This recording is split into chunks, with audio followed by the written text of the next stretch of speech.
Okay.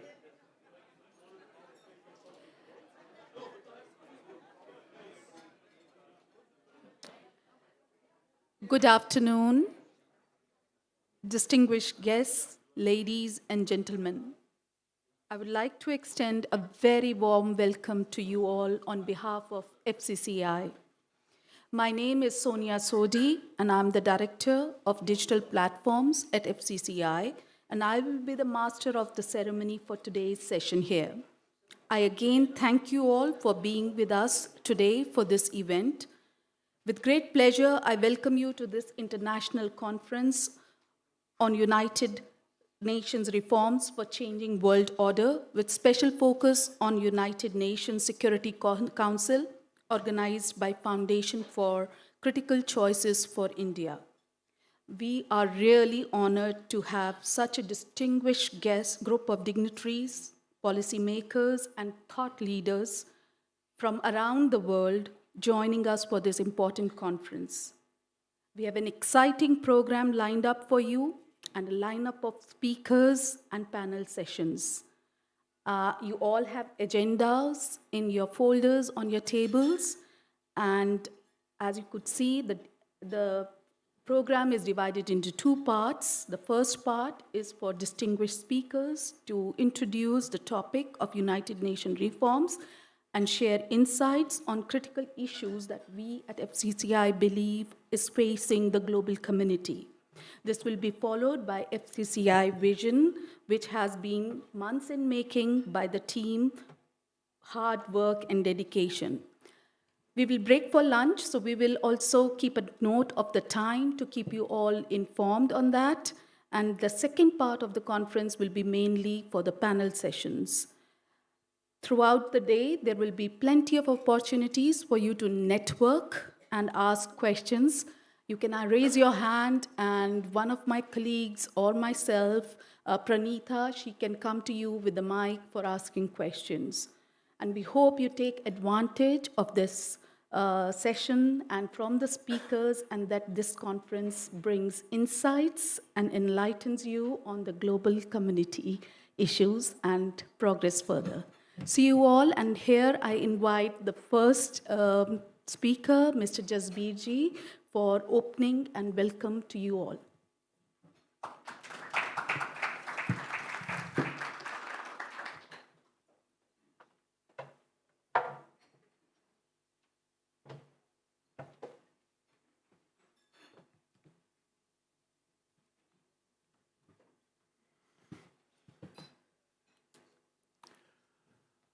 Well,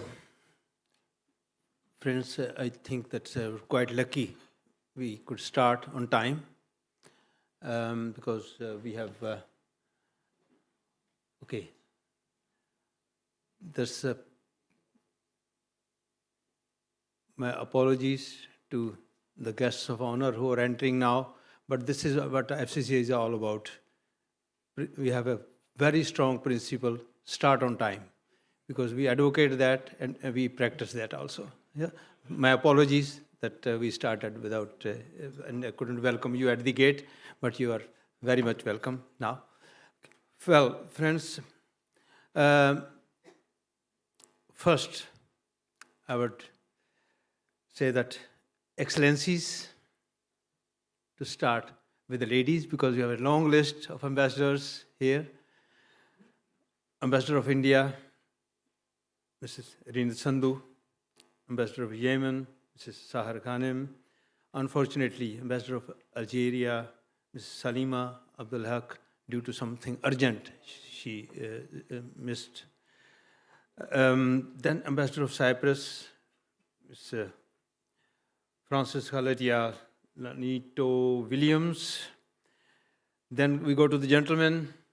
Sorry, I started trying to pronounce the names. My apologies if I cannot pronounce it correctly, but I think we have the obligation to welcome all guests of honor personally. So bear with me if I'm wrong, pronouncing the name not correctly, but I'll try. Okay. So Ambassador of Brazil, Mr. Paulo Roberto Caminan da Castilhos Franca, Ambassador of South Africa, Mr. Musi Madonacela. I have not seen Ambassador of Suriname yet. Oh, goodness. Yes, you see that I apologize that we started too early, but very welcome, Mr. Rajendra Khargi, also a dear friend. Ambassador of Armenia, Mr. Tigran Balayan, Ambassador of UAE, Mr. Jamal El Mosharakh, Ambassador of Bolivia, Mr. Roberto Calzadilla Sarmiento. His assistant is there.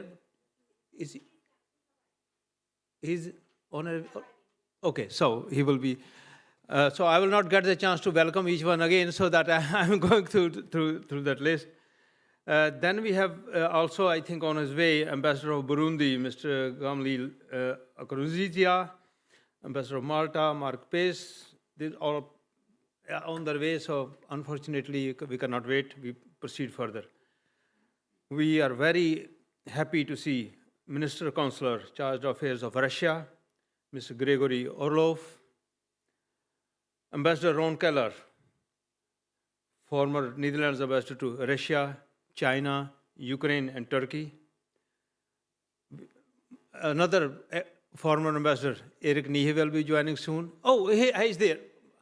Okay, my God, somebody with the tallest person in our, I think, company is, yeah, I don't know how we missed you.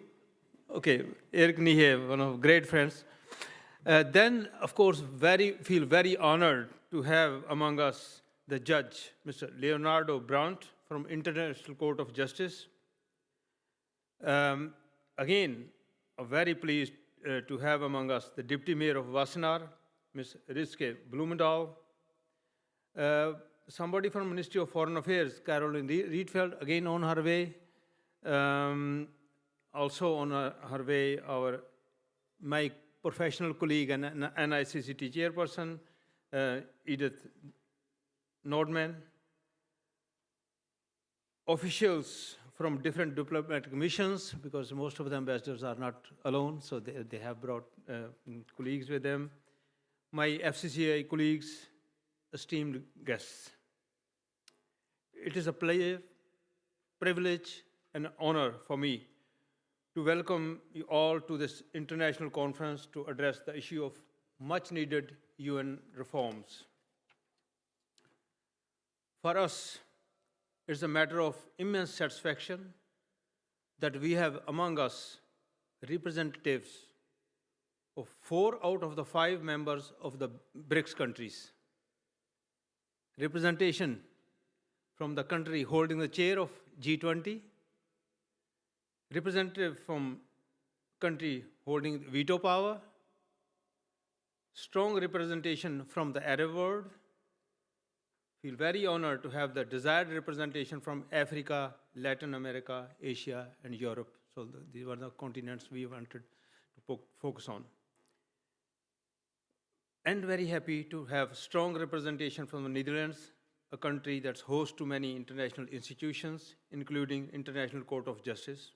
And today, we have the honor of having a sitting judge of that court among us. Well, Netherlands is known for a consensus model called polder model. Just keep discussing the disputed issues until you find a solution.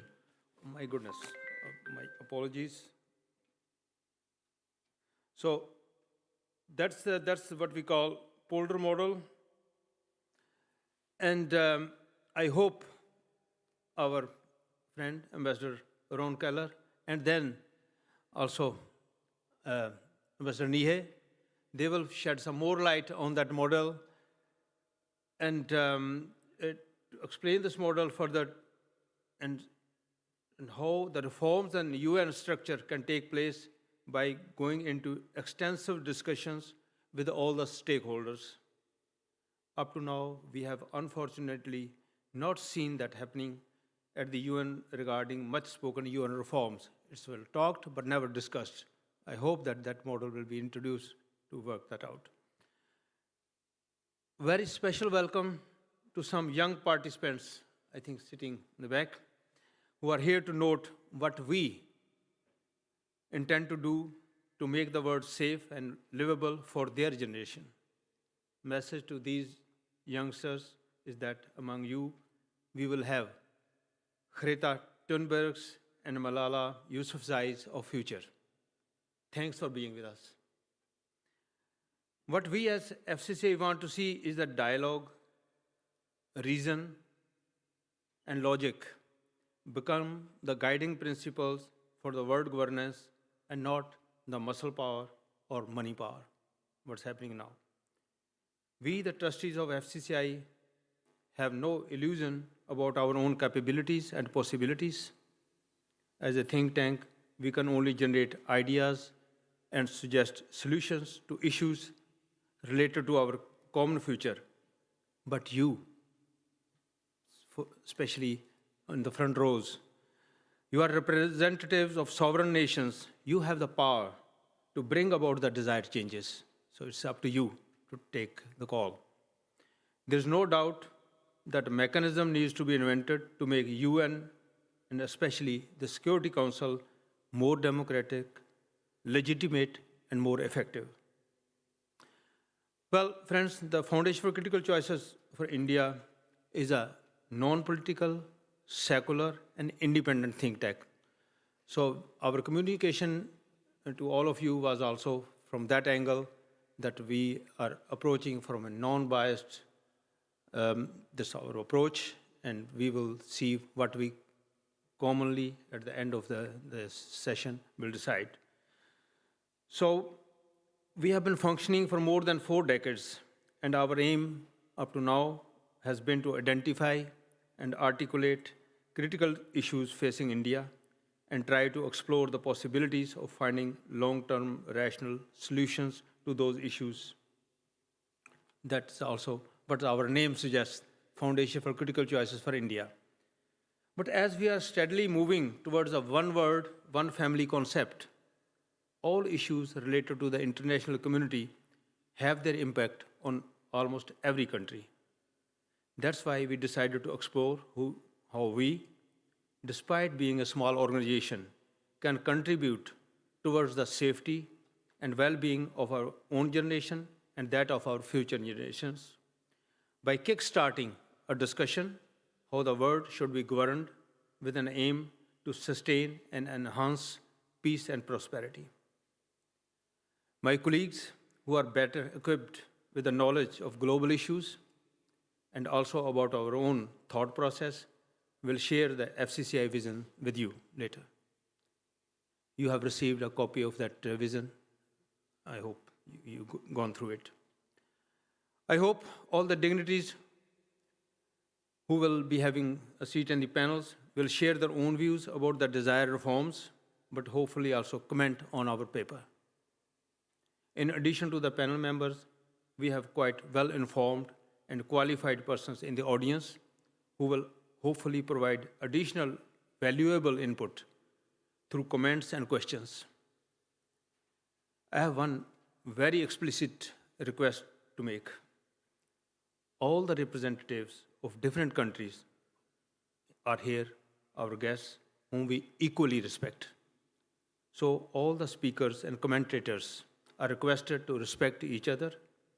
There should be no personal attack on any country or on a representative from any country, as our sole aim is to build consensus for building a united world. Thanks in advance for paying heed to this request. Well, friends, I have to remember that change is the only stable factor in the lives of individuals, nations, and organizations. Inability or unwillingness to adapt to the changing situation is a recipe for stagnation and deterioration. United Nations has reached a stage where the choice is either perform or perish, because other groups will take over those responsibilities if UN does not perform.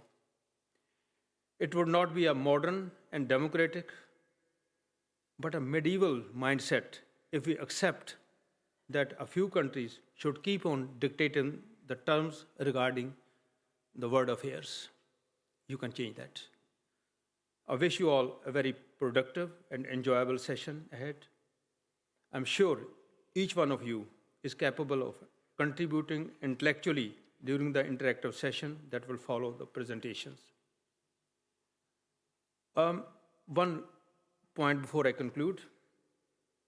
Our intention and our hope is that this discussion today gets follow-up at the UN itself. If that happens, this event will become historic. I may sound too ambitious, but all achievements start with an ambition to achieve something. It's also possible that if a discussion starts at the UN, a country or a group of countries may have reservations about that, but it's for the majority to proceed further because the world cannot be kept hostage by one country or a group of countries. With those words, I would like to thank you for your attention, and I will request the Master of Ceremony to proceed further with the program. Thank you very much.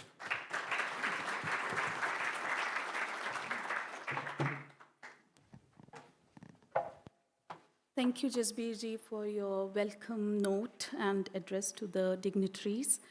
We'll now request the Deputy Mayor of Wassenaar, Mr. Blumendal, to have a welcome to the city of Wassenaar, to the dignitaries and other attendees of the conference. Thank you. Thank you, sir.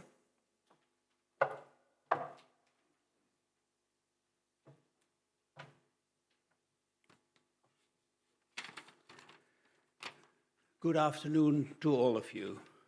Your Excellencies, dear guests, and dear FCCI, may I say so now, since yesterday when we met on the phone for the first time in my life. But I take the risk to say now already, dear FCCI, because the words of you were very promising so far.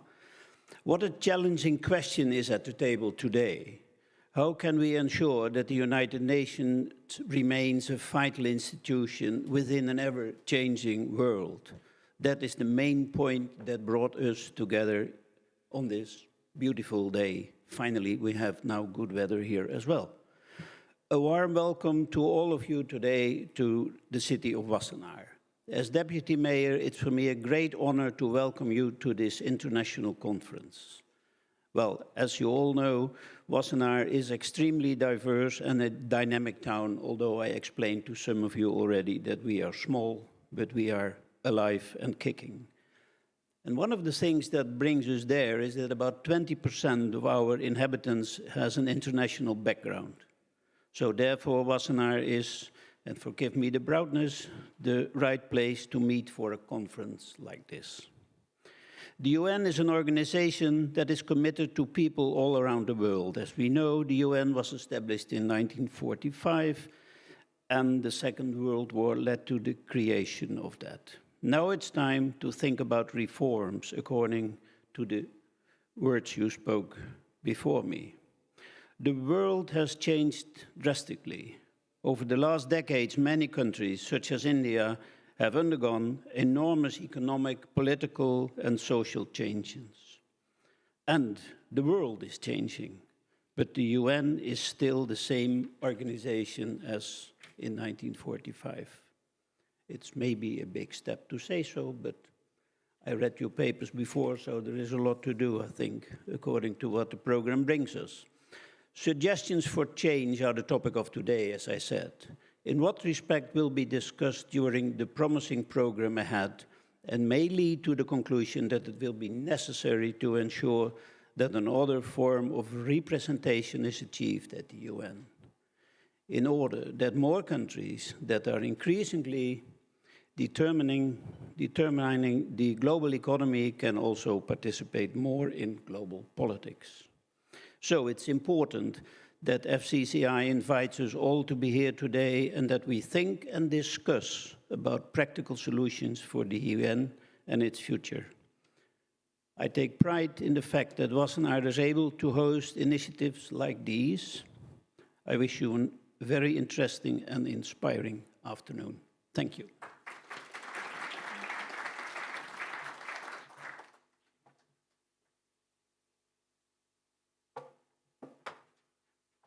Thank you, sir, for your kind words. I now move to the next speaker and presenter of today's topic, Mr. Ram Lakina, President Emeritus for FCCI and former Chairman of Global Organization of People of Indian Origin, GOPIO International. He is going to do the theme presentation, which is on United Nations reforms for the changing world order. Rakina, sir, please welcome.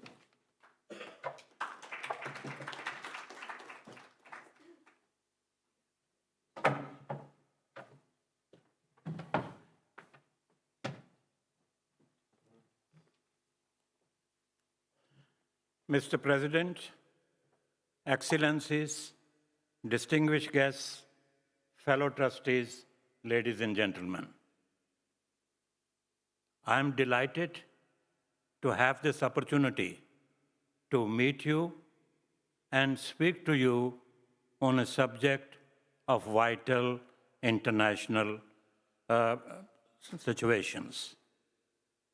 On behalf of the Foundation for Critical Choices for India, I am pleased to speak to you the reforms of the United Nations for a changing world order. Ladies and gentlemen, I am fully aware that I am speaking to an audience which includes a galaxy of diplomats who are very familiar with the subject we are discussing and whose governments may have very strong positions on different aspects, different dimensions of the United Nations. Our presentation today will be in three parts. Part one, I'm speaking to you and trying to give you a broad view of what United Nations is, what its importance is, what it can do, what it cannot do. So my purpose will be that you have a broad overview of the subject before we go into very fine details. My presentation will be followed by another presentation by a colleague of mine, Dr. Pramod Agarwal. He will go into details of the ideas which the trustees of Foundation for Critical Choices have developed over the last few months, and that is the real nitty and gritty. Particularly, he will be focusing his attention on the composition, on the powers and non-powers of the United Nations. That alone, because of the time limitation, he will not be able to do justice to the whole subject which we have developed, and therefore, we have presented to you in your conference folder a detailed written report going into the whole thought process, the ideas we have developed, the innovative suggestions we have made, and we have dared to venture to talk about ideas which have not been discussed in the numerous discussions which have taken place in different forums of the United Nations. We have dared to question veto power. We have dared to provide solutions to the veto power. We being fully aware that these changes cannot be made in one go. They have to be made over a long period of time. We have to push them in that direction. And those are the ideas which Dr. Agarwal will be presenting to you in brief, and they are summarized in detail in the report which is in front of you. We hope the first question which should come in your minds, why a small organization, Foundation for Critical Choices, based in the Netherlands, is talking about the subject. What is the importance of the subject that we have taken up?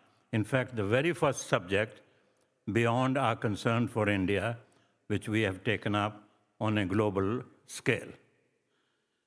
We believe that United Nations is the largest intergovernmental organization in the world which is committed to establishing peace and prosperity in the world. United Nations, as you are all aware, was created in 1945, immediately after the Second World War. The declared purpose was to bring peace and prosperity to the world. But the motives behind the establishment of the United Nations was one, indeed, to save the world from destruction caused by destruction of men and material. But the winners of the Second World War wanted to make an institution which they could control effectively to the last detail, and then, of course, to pool the global resources for the welfare and benefit of mankind. Now, these objectives were suitable to the winners of the war. They were suitable for their allies. They were suitable in 1945. But the world has changed enormously since then. At that time, the winners of the war were the richest countries in the world. They were the most powerful, with a lot of control on weapons and all the other things which go along. But this has changed. During the last 78 years, this is no longer valid. The winners of the Second World War, with the sole exception of the United States, are no longer richest countries of the world. China, which was at that time a very poor country, is today the second richest economic power in the world. Germany and Japan, which were defeated in the war, are today third and fourth largest economies. India, which was at that time a British colony, is today the fifth largest economy in the world and bigger than the economy of UK. I'm only mentioning it as a reference point of the distance they have traveled. Technologies, which was the second important force, are no longer the sole domain of the 5 permanent members with the veto power in the world. The control over weapons of mass destruction, is spreading. And if you want to talk about technology, I can give a dramatic example of China and India both having the ability to reach Moon and Mars. There are numerous examples one could give, but this will dramatically show you. So the result of all these moments is the world as it exists now and the decision-making powers of the United Nations are not matching.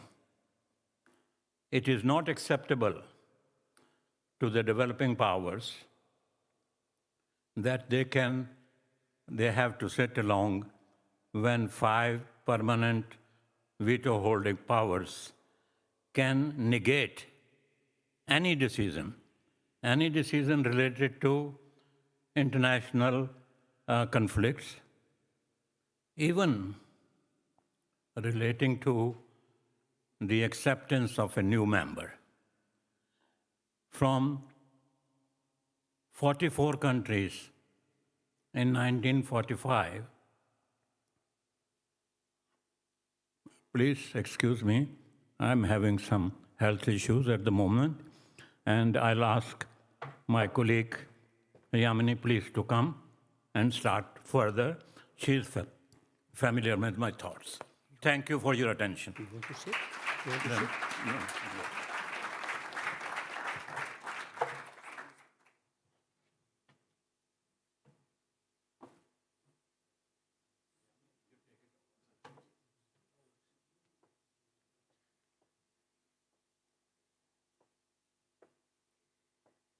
Okay, so yeah, while Mr. Lakina is taking a breath, well, as he has already mentioned in his speech, that the world order has changed a lot since the inception of UN, that was in 1945. From 44 countries in 1945, we have close to 190 countries now. And as he has explained, the technology is not just the domain of few countries around the world. The countries that were poor in past now have not just the riches, but also the access to the world, the latest technologies. And as he said, that the countries like India and China are capable of sending moon missions and Mars missions. So it is not really the condition of today that matches the condition that was in 1945, and that urges us to create that reform in the UN such that the changing world order is adequately represented also in the UN, especially in the UNSC, that is UN Security Council. Now, as it says today, as Mr. Lakina has said, the veto power is with 5 countries, but in order for the UN to become more democratic, more sustainable, more efficient body to take decisions for the world around, we have to create more democracy in the UN itself. And that can only happen when we distribute the power in a way that democratic representation of countries is visible in the UN, not just in the membership, but also in the way it functions and it works. And with that need for the UN reforms, we have come up with a set of proposals as to how can we make the power distribution within UN more democratic in nature, so that the decision-making is not just in the hands of few countries that were in power, that were more powerful in the past, but not so anymore. With that, I think I would like the Master of Ceremony to please take this forward. Thank you.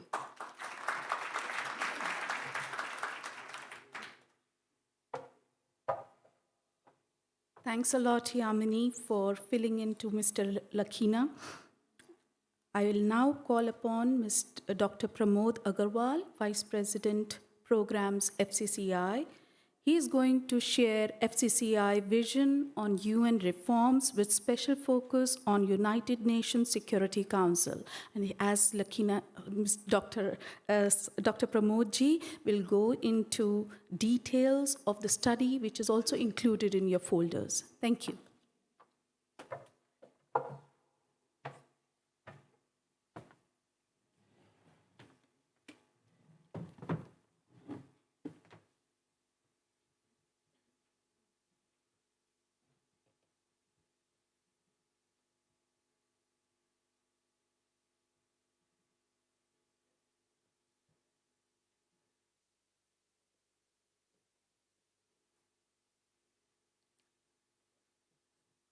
Good afternoon, everyone.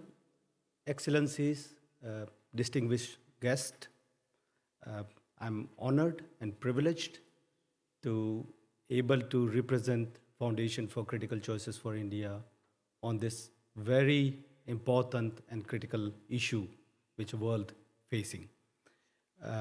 As have been said earlier by Mr. Lakina and our President, Mr. Jasbir Singh, that I would be going in nitty-gritty and the details of the topic. I would try to keep it as simple as possible, because in this room we have student age 15 from the International School Twente who aspire to be in international law, and a judge from the International Court of Justice. And the different excellencies, as Mr. Lakina says, the galaxy of excellencies. So, while keeping it very simple, I would say that whenever you hear discussion around the topic of UN reforms, often it ends around these three questions. Why does United Nations need reform? Why there is enormous delay in UN reforms? Why start UN reforms with United Nations Security Council? And why not with other organ or wings, as we could say? And you see, most often when you look at the live commentary from United Nations and so on, often they talk about, yes, we need it, yes, we need it. So if you talk to any country or member state, no one is refusing that, but eventually it's not happening.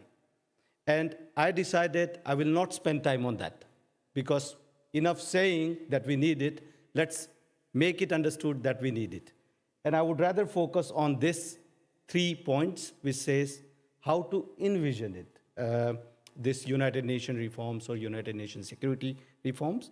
What are the legal hurdles? And I'm very happy to see some attorneys of law and international jurists and several advocates in our audience today who could also shed some lights. And I think we have to get familiar with this one word, consensus building.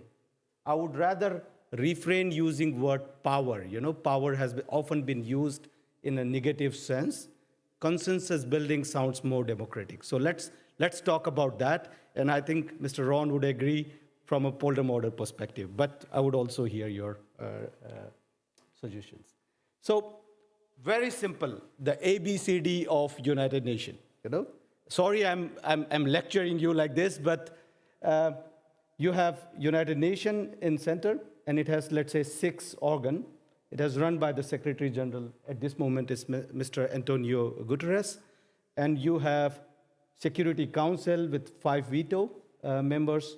We could call it in a simple word, the police of United Nations, basically, because their orders are obligatory.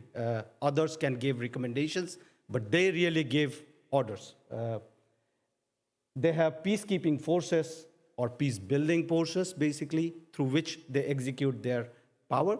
And apart from that, you have Economic and Social Council, Trusteeship Council, more or less lost its relevance since 1994 because all the territorial matters have been sorted out. And we have International Court of Justice just 20, 30 kilometers from here. So this is more or less the structure. United Nations have a charter. Most of the things goes according to the charter. This was there since 1945.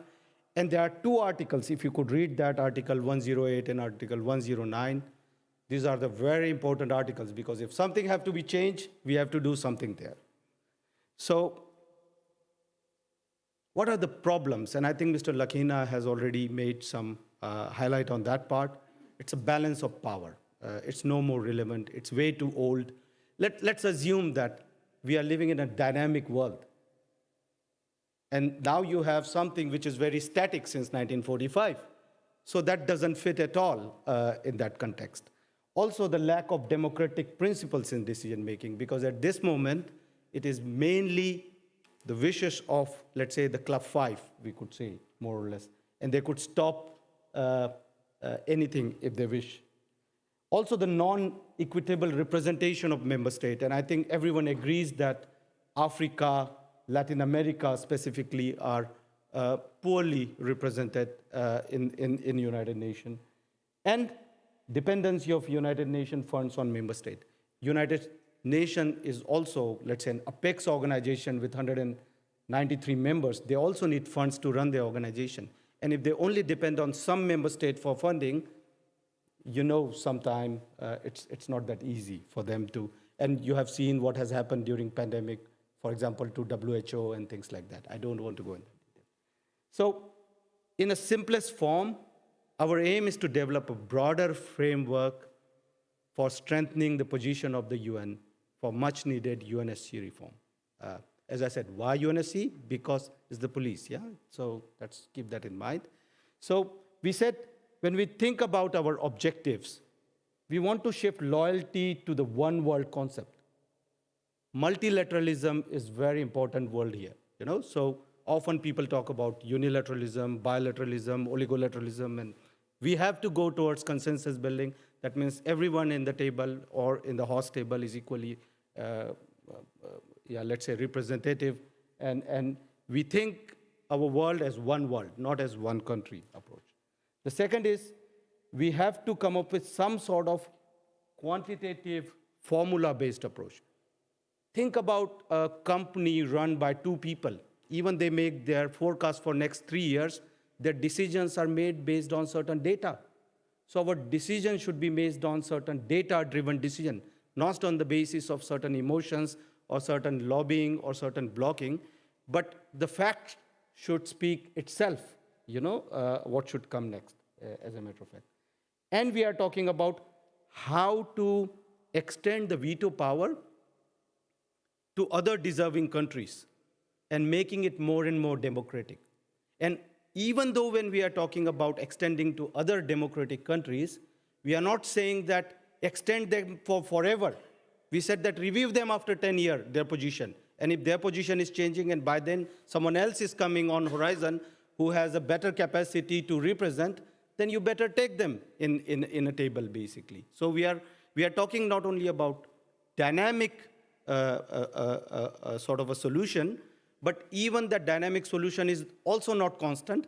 There will be new criteria and new members which will keep coming. And we think that empowering United Nations financially is critical, because if UN is financially stable, they can do much more to this world, basically. So the reality is, today we are living in a very hyper-connected, interdependent, multipolar world. It's no more one power than two power, but also there are many power centers. This is nicely depicted from the top image.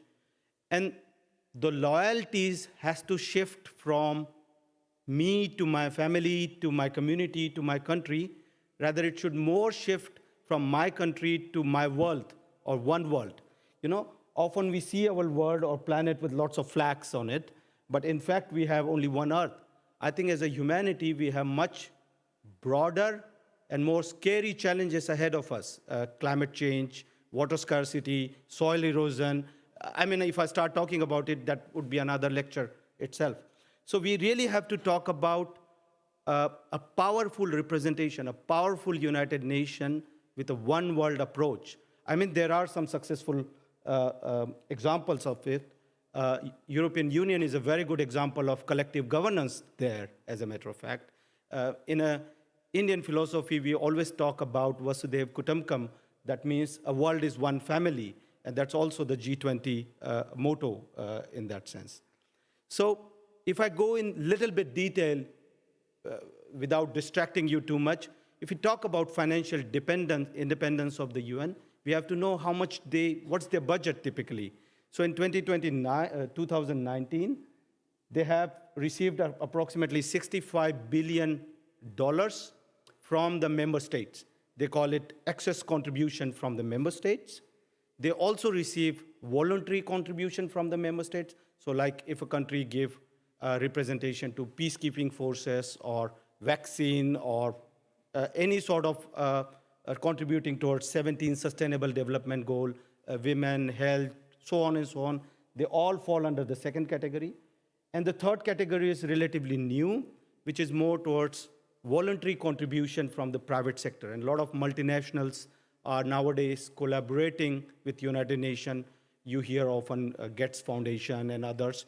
They talk in terms of they collaborate on an issue basis or topic basis, like for women, children, water, sanitation, the areas of war conflict and things like that. What we are proposing, in addition to that, is excess contribution corporate that can be added to the category. I just want to make one small disclaimer here. Everything which we are proposing here is open for discussion and negotiation. That means it need not to be taken as a hard line approach from us. We're just proposing a sort of a framework for it, and we are very much open to, to talk about and adjust that. What we thought that all the corporate organizations who get immensely benefited because of a stable world, and they do their business in an international context, and their turnover is about $1 billion US. These organizations could be asked to contribute certain percentage, we didn't come to that number, as a cess or as a sort of a compulsory contribution to United Nations. And then this amount can be rightfully used for several wings and things of the United Nations to do a lot of good things. United Nations is doing it as a bit. But we are not going to impose that without consultation with a host country where the headquarters of this global conglomeration is present, basically. But again, we put this on a discussion table, and we recommend that there should be a high-level committee from the UNGA who could specially set aside for this purpose to explore a possibility of excess contribution from the private member states. Now, I'm coming to the core topic of today, expansion of United Nations Security Council. It is very important, again, the law, Article 24 and 25. These are the articles that gives power to United Nations Security Council to execute things on behalf of General Assembly. And through this power, their mandate is obligatory in nature. That means they can do quite a big thing. And here, the challenge is P5 nation, the veto-holding nations are way too powerful, and the reforms are waiting long. So if you look at the structure of this Security Council, there are 5 permanent members, and there are 10 non-permanent members from Asia, Africa, Latin America, Eastern Europe, Western Europe, and so on. And these are temporary. Every 2 years, they keep changing. But these 5 are there for last 77 years so far, and here.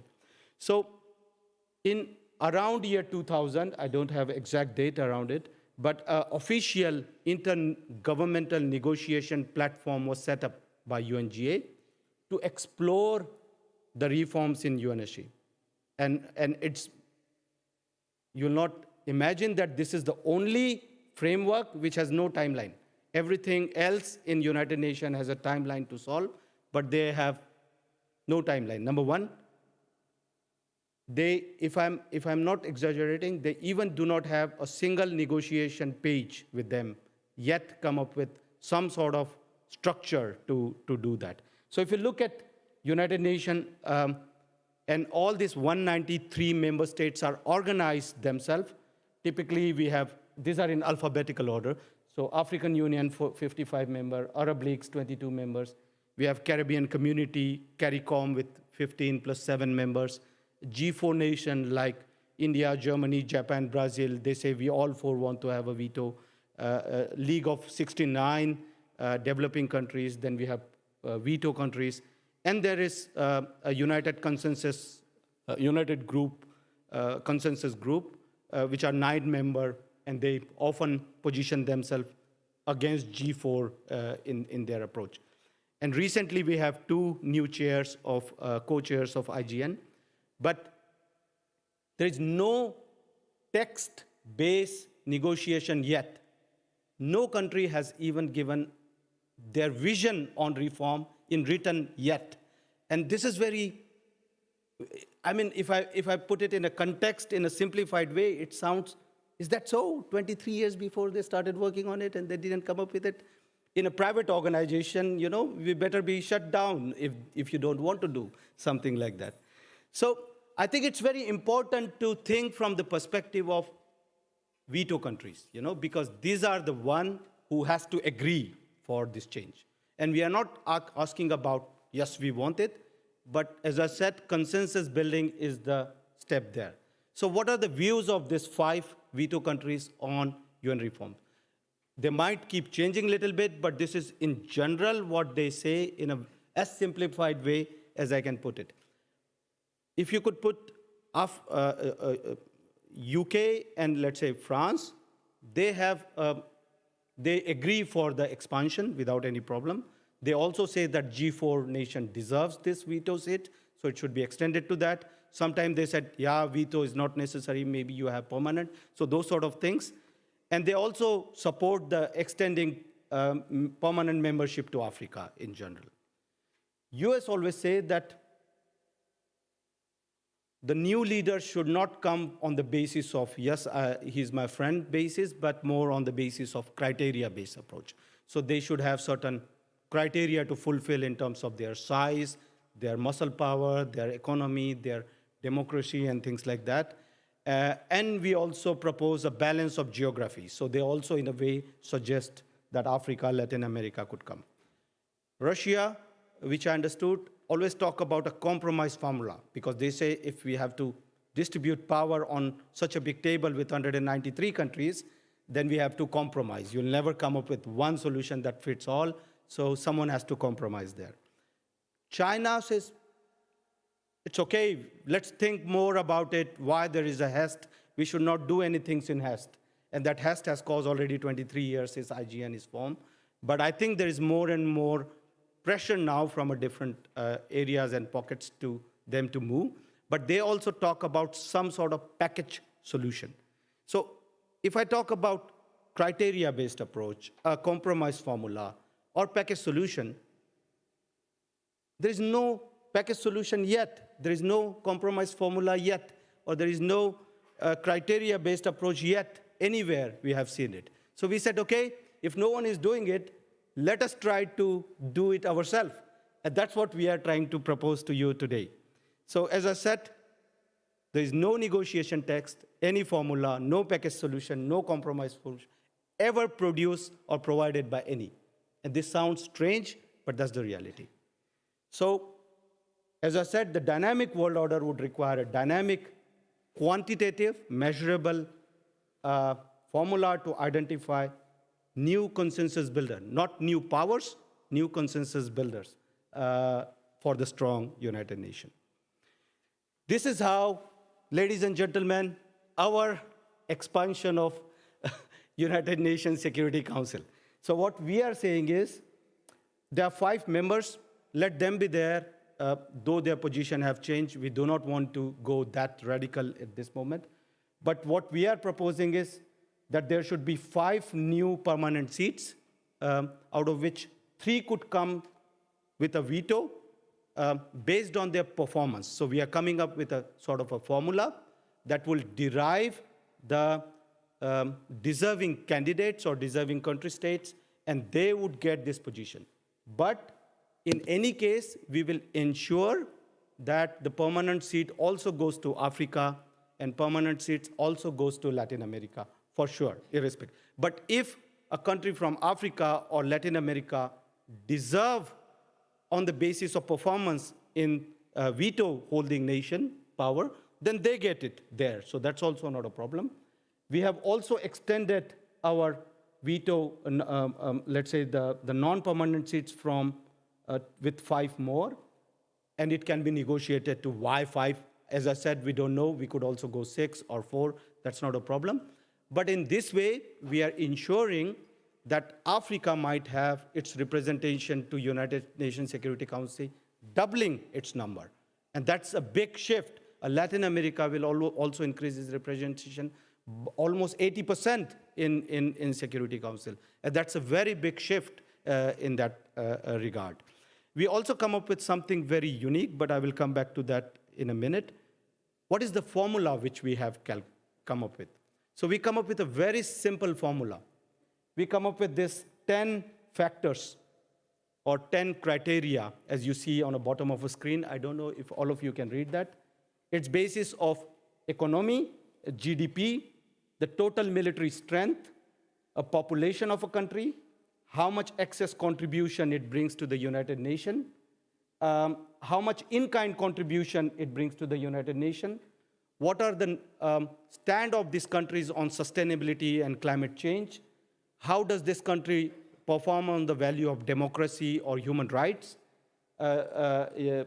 and we have kept one special area called miscellaneous. So what are the stand of this country on nuclear and those sort of issues. And continental representation has given a special effort into that. So what's the difference between Formula 1 and 2? That the Formula 1 delivers 3 veto members on the basis of performance, and Formula 2 is exactly same, but it has extra points for the continental representation. And these 2 countries would get a permanent seat there. By this, we are ensuring that. So how does we come up with these 10 names? Also has a story, but I would not go in detail. But there are official United Nations recognized ranking systems. So we are not asking them to develop a new ranking system, which is controversial and which is biased toward one or other. But there are recognized systems, and we say, let's pick up their official ranking system. Let's position 1 point can score 100, one criteria can score 100 points, and then let's see who stand. And then we remove the top 5 and see who comes as next 3. What we are saying is, it's not that we have to stick to this formula. Let's review this formula again after 10 years, because some of the criteria might need to be changed here as well. That's very important. The second thing is, even though their new member state enters as a veto, they would not remain after 10 years. After reevaluation, if they lose their spot, then they lose their spot. A new member will come in. That means in a dynamic environment, we are proposing a dynamic formula with a dynamic criteria as well. So we kept it very open and data-driven from that perspective. The second, and which is another very innovative solution which we are proposing here, is adding the democratic principles to veto. Veto represent power. Veto represent absolute power. And that is exactly opposite to rather the Charter of United Nations itself. So what we are saying is, if a United Nations Security Council come up with 2/3 of majority for any motion or notion, and if a country has to stop that, then they need to come up with a qualified veto or shared veto. That means they also need to take along one more veto holding country with them before they could stop it. But if there is a motion comes with 75% majority, that means there is overwhelming response to go for it. One country, even 2 countries cannot stop it. Then 3 veto countries should come together to stop it. That means there will be always a pressure also on a veto holding country not to use their power for themselves, but they have to justify their power, and they have to build consensus themselves amongst the veto holding countries as a responsible power holders themselves. And this is a very unique concept, what we are also proposing it.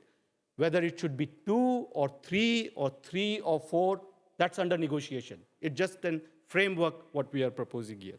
What we are also suggesting that after every time veto has been exercised, there should be a General Assembly by the Security Council, and they should debate why the veto has been done. That means you also discuss the authenticity of that veto, that it should be carefully used in a rarest of rare situation. It should not be an instrument to just stop something that easily, basically. When it comes to implementing, because as I said, United Nations Security Council is the police. They do by peacekeeping and peace building. We also suggest some solutions, some additional suggestions to make it more effective. We suggest that each member state must earmark certain human and technology resources for their peacekeeping and peace-building missions. That means UNSC could be much more swift in their response, number one. We also say that keeping the gender equality, and we should have more participation of women in the peacekeeping, because peacekeeping is different than peace-building. In one, they use armed things, and other they use just for, and maybe women can better build consensus. I'm not being biased again, but they are better in terms of it.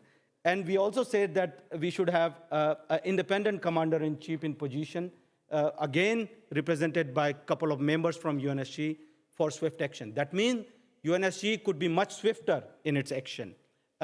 These are the legal routes, Article 108, 109. Anything has to change in United Nations Security Council or General Assembly has to go through this route. So this is my last slide.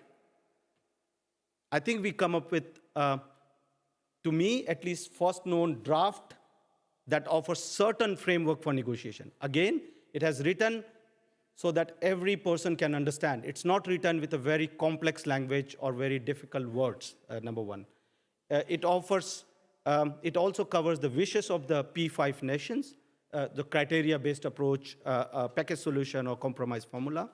We think that we offer inclusive, sustainable, democratic, legitimate, representative framework with a quantitative method to identify new emerging consensus builder of the 21st century.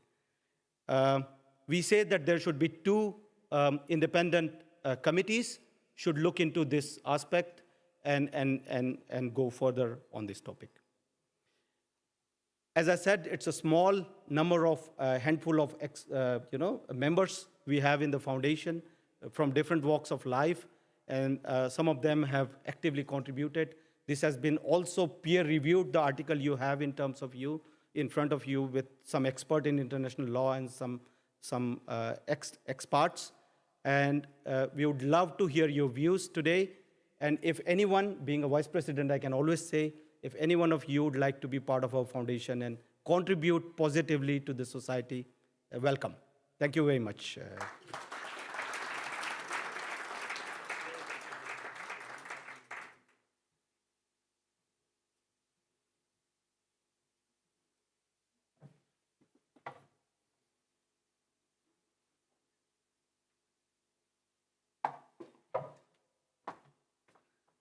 Thank you, Dr. Pramod Agarwal, for such a detailed FCCI vision introduction and also providing insights on the proposal that FCCI has prepared.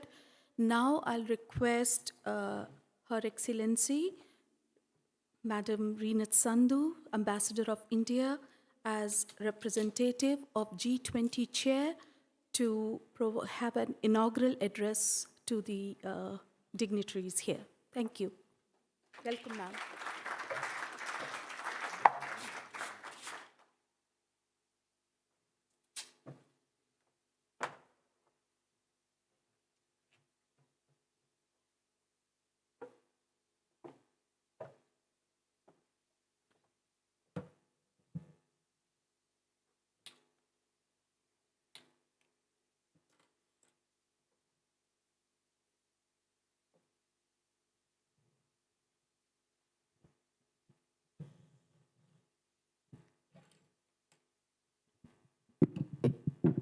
Okay. Yeah. President of FCCI, Mr. Jasbir Singh, and the entire team of FCCI, Excellencies, distinguished colleagues, ladies and gentlemen, good afternoon and greetings to you all. Let me begin by saying how happy I am to participate in today's conference on United Nations reforms for the changing world order. I would like to congratulate FCCI for organizing this conference and for devoting its resources to this very important and relevant topic. There is little doubt that the world is changing rapidly before our eyes. The emergence of new technologies like artificial intelligence, high-speed computing, as well as global challenges like climate change and sustainable development, coupled with considerable strain on internationally recognized principles of sovereignty and territorial integrity, are putting severe pressure on the multilateral order. All these developments beg the question whether the system of global governance that we have today is fit for purpose and effective in doing the job that it was envisaged to do. As the most universally representative body of the international community, such concerns put the limelight of scrutiny directly on the United Nations. How the UN and its various organs, especially the UN Security Council, function has direct implications for maintaining international peace and security. India's position is clear. The world needs a new orientation for a reformed multilateral system. We need to have an honest conversation about the effectiveness of multilateral institutions that were created more than 75 years ago in addressing 21st century challenges and how best they can be reformed in a manner that reflects the contemporary realities. The question of equitable representation and increase in the membership of the Security Council has been on the agenda of the UN General Assembly for over 3 decades. While we have been debating on reforms endlessly, the real world has changed dramatically in terms of economic prosperity, technological capabilities, political influence, and developmental progress. This realization is gradually percolating through the wider membership of the UN and was reflected in the growing sentiment for reform at the 77th session of the UNGA last year. Our challenge is how to translate this desire for change into concrete outcomes. Recent developments have brought out the inequalities and inadequacies of the way the world functions and has highlighted the need for a larger and deeper collaboration among countries to find solutions. This became evident during the COVID pandemic when many vulnerable countries of the global south were left to defend themselves and had to rely on non-traditional sources for getting their vaccines, underscoring how much the old order has changed. Similarly, the knock-on effects of conflict situations have directly impacted the food and energy security of countries of the global south, underlining the need for a more broad-based system of global governance that recognizes the concerns of all countries. We face a similar challenge when it comes to climate action and climate justice, where countries of the global south are affected more severely. This difficulty of the international system in addressing the needs of developing countries leads to doubts about fairness, justice, and intentions, and above all undermines global peace and security. We need to increase the credibility of multilateralism in the eyes of the international community and global public opinion. That there have been reforms of the UN Security Council only once, in 1963, when the non-permanent membership in the Council was increased from 6 to 10, should make us think and reflect on the efficacy of the system to which we have entrusted global governance. The world of 1945 or even 1963 belonged to a generation which lived through a completely different set of challenges than today. This is especially stark when we see an increasingly younger generation which finds UN organs archaic and obsolete. The need for reform of the UN Security Council has been repeatedly expressed at the highest levels during the 75th anniversary of the UN in 2020, and again at the UNGA last year, where more than 70 world leaders called for reform. Why then have we been unable to deliver? The answer to that lies at several levels. First and foremost is the very nature of the hurdle itself that was very tactfully crafted by the victors of the Second World War. The three-step requirement as outlined in the Charter for the UNSC Reform or Charter Amendment is perhaps next to impossible to achieve.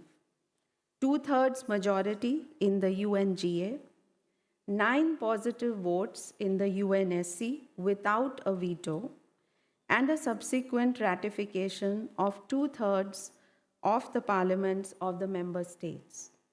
It is such a difficult hurdle to surmount that 2 of the permanent members have still not been able to even get their names changed in the UN Charter. Second, the process hurdle technically gives to each of the P5 a veto over any template of Security Council reform. And then comes the third challenge in the very nature of the intergovernmental negotiations process or the IGN process, which was initiated in 2008 following a unanimous UNGA decision. It calls for comprehensive reforms of the UN Security Council covering 5 key themes, including categories of membership, the question of the veto, regional representation, size of an enlarged Security Council and working methods of the Council, and the relationship between the Council and the General Assembly. India has been actively engaged in the IGN process since its inception. It might surprise people that even after 15 years of negotiations, parties have not agreed on initiating text-based negotiations, which means that the negotiations are taking place without a text. Another curious characteristic of the process is that there is no fixed time frame for producing concrete outcomes. There is no record keeping that allows progress to be recorded and carried forward. Not only that, there are suggestions that negotiations should start only after consensus has been achieved on all 5 clusters. This is unlike every other IGN that takes place in the United Nations. The co-chairs have not been allowed to even table a 0 draft for consideration. India's position has been twofold. First, that we need to initiate text-based negotiations like we do in every other IGN. And 2, we need to produce concrete outcomes in a fixed time frame. The IGN cannot go on for perpetuity. Despite proceedings of the last 15 years, these 2 demands of India have remained unfulfilled. During India's non-permanent membership of the UN Security Council from January 2021 to December 2022, India worked proactively to accelerate the momentum in the reform process. During the IGN meetings currently underway in New York, India has clearly outlined its position on the key themes of reform. Allow me to elaborate them here. First, India is of the view that UNSC expansion has to be in a comprehensive manner that addresses each of the 5 clusters outlined in the 2008 UNGA decision to commence intergovernmental negotiations. Second, on the use of veto, we believe that the privilege of using the veto vested with only 5 member states goes against the concept of the sovereign equality of states. India is of the view that either all nations should be treated equally in the context of voting rights, or else the new permanent members must also be given the veto. Third, in our view, text-based negotiations is the only way forward to resolve the stalemate in the IGN process. It is essential to start with a zero draft which can be populated by member states. We do not agree with those who call for a consensus on all the 5 clusters before commencing text-based negotiations. Fourth, with regard to the categories of membership, India is in favor of expansion of the UN Security Council membership in both the permanent and non-permanent categories, as this is the only way to achieve genuine reform of the Security Council and make it more legitimate, representative, responsive, and effective. This position is clearly supported by the majority of the member states, and this fact is on record. In the 2015 framework document, a total of 113 member states out of 122 that submitted their positions supported expansion in both categories of membership. This is more than 90% of the written submissions. We believe that expanding only the non-permanent category will not solve the problem.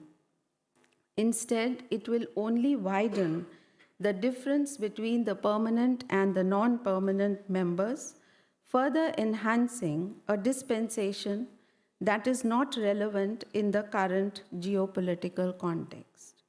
India is of the view that the revised number of total council seats should be in the mid to upper 20s, which allows for adequate representation of major regional groupings, including Africa, Latin America, Asia, and small island developing states. Here I would like to underline that at present, we are not even discussing which specific member states would occupy the new permanent seats in an expanded and reformed council. We are simply discussing a possible framework for the creation of new permanent seats. The subsequent election of these new permanent members would obviously be by a vote of 2/3 of the members of the UN General Assembly through secret ballot as per the rules of procedure and in keeping with the UN Charter. Given the current realities, we do, however, believe that India has strong credentials to be a permanent member of the UN Security Council. As you are probably aware, India has become the largest country in terms of population. We are glad that a significant percentage of this population is young, dynamic, aspiring, and productive. It is also a matter of great satisfaction that we are experiencing healthy economic growth rates in recent years, thus becoming the 5th largest economy in the world. Considering the economic base and demographic profile, India's economic and technological potential is evident. Since independence, India has been a strong advocate for multilateralism, actively participating in forums relating to nuclear non-proliferation, global trade rules, climate change, and humanitarian intervention. We have always contributed positively to the activities of the United Nations, especially to the UN peacekeeping forces as one of its largest contributors.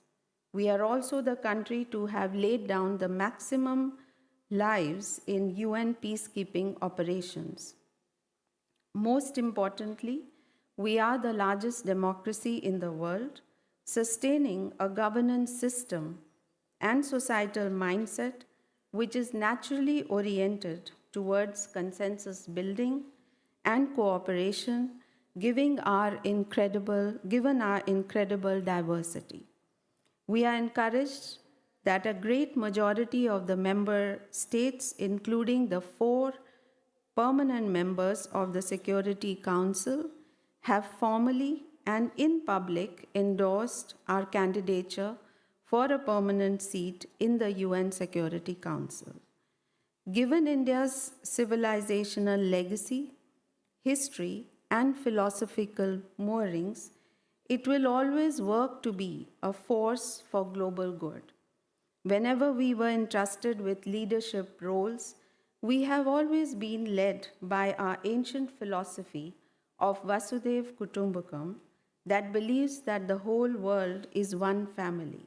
In fact, we have chosen one earth, one family, one future as the core theme of our ongoing G20 presidency.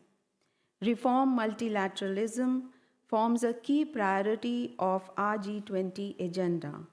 It aims to bring the pressing issue of UN reforms as well as reforms of other global institutions to the forefront of the global discourse. I would like to conclude here by reiterating that we need a Security Council that better reflects the geographical and development diversity of the United Nations today. A Security Council where voices of developing countries from Africa, Latin America, Asia, and the Pacific find their due place in decision making. For this, an expansion of the membership in both categories is absolutely essential to bring the Council's composition in line with contemporary geopolitical realities. It is equally important to make working methods and processes of the UN and other international institutions more accountable, objective, and transparent.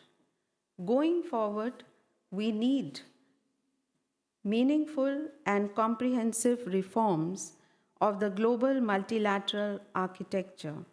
We must prioritize real actions that ensure concrete outcomes.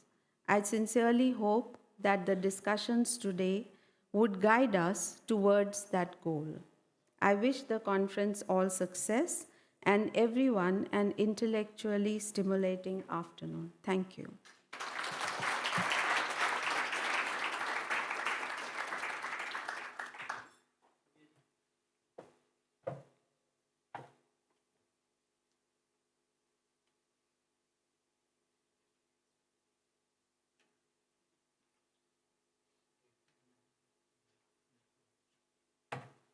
Well, friends, you have all noticed we are 25 minutes late for the lunch. Still, I have two requests.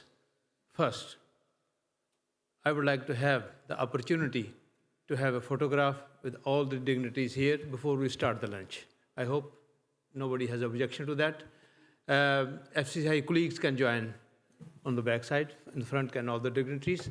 Second, I would, if you all agree and permit, we will cut short the lunch break by 20 minutes, because 1 hour we don't need. Lunch is just next door, and we can, I think, use that time for discussion. That's also food for thought, and I think that's much more satisfactory than just having a long lunch. Can we agree on that? Yeah? So then first the photograph, and the friends who are sitting on the back, they can start with the lunch. We will take a photograph and then join the lunch. Thank you very much for your attention.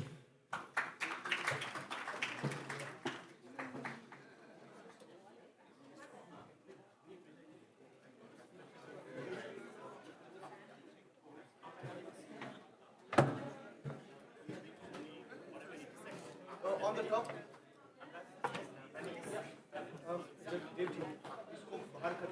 We have a better space. Sorry. रहने दो अभी रहने दो हम table chair लगा रहे हैं ma'am, तो अब ये निकालना ही है, तो we have a better space. Dev ji, इसको हटा देते हैं ना, तो नहीं वायर है ना नीचे कर देते हैं. देखो नहीं वायर उसको पुल करो पहले. हाँ वो दूसरा वाला को भी पुल हो रहा है.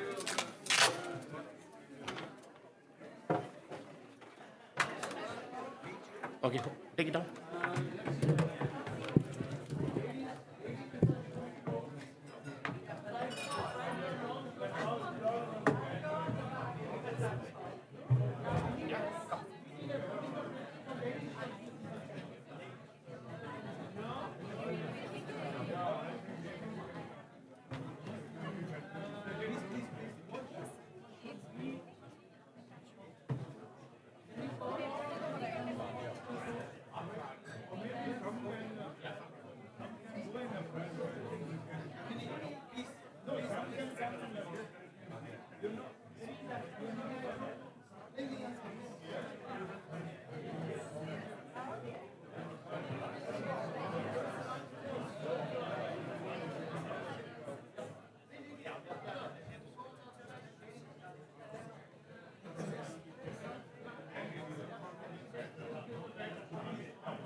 It is non-veg. Ladies and gentlemen, just to keep you posted, the left side buffet is for vegetarians and the right side is non-vegetarians. Just to be posted, left side is all vegetarians and right side is non-vegetarians. Once again, left side is vegetarians and right side is non-vegetarians.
Ladies and gentlemen, on the left buffet, we have vegetarian soup for everybody also. Thank you.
Ladies and gentlemen, I hope you have enjoyed the lunch. We will be starting in next 5 minutes, so I still give you some time to finish what you are eating.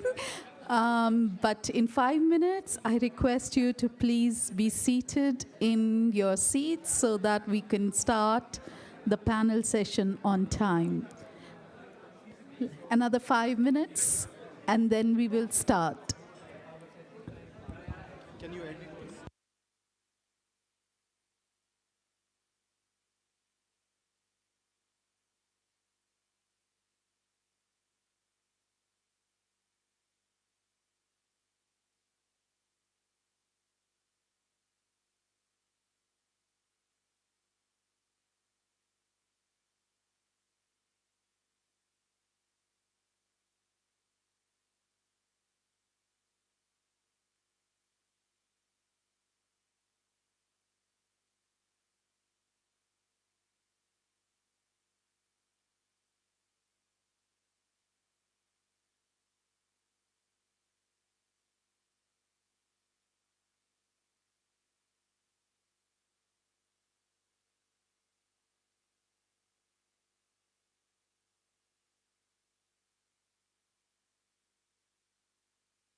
Yeah, it's a bit different. Yeah, they did not, I think it is not very nice setting.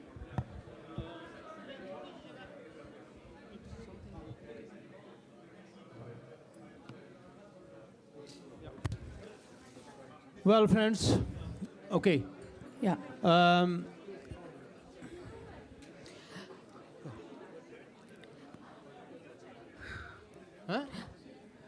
Okay. That's Okay, fine. we are Then starting now. So please be seated on your seats. Can take one chair off.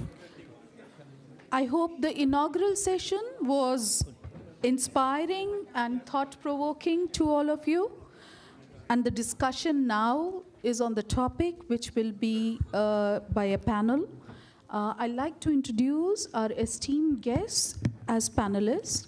I'll first start from the ambassadors and in the order which is mentioned on the slide. So we proceed with our next agenda point, which is the panel discussion, including the Q&A session on UN reforms for the changing world order.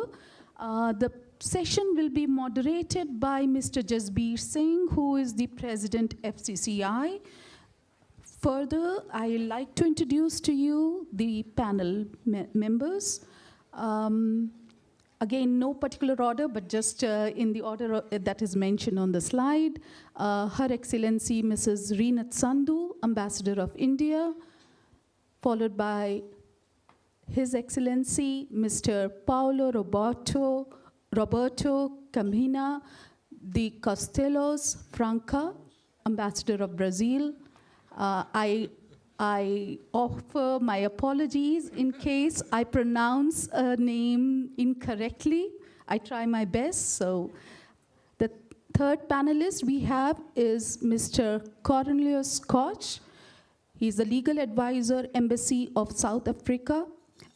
Unfortunately, the ambassador had to leave, so he is being represented by Mr. Cornelius.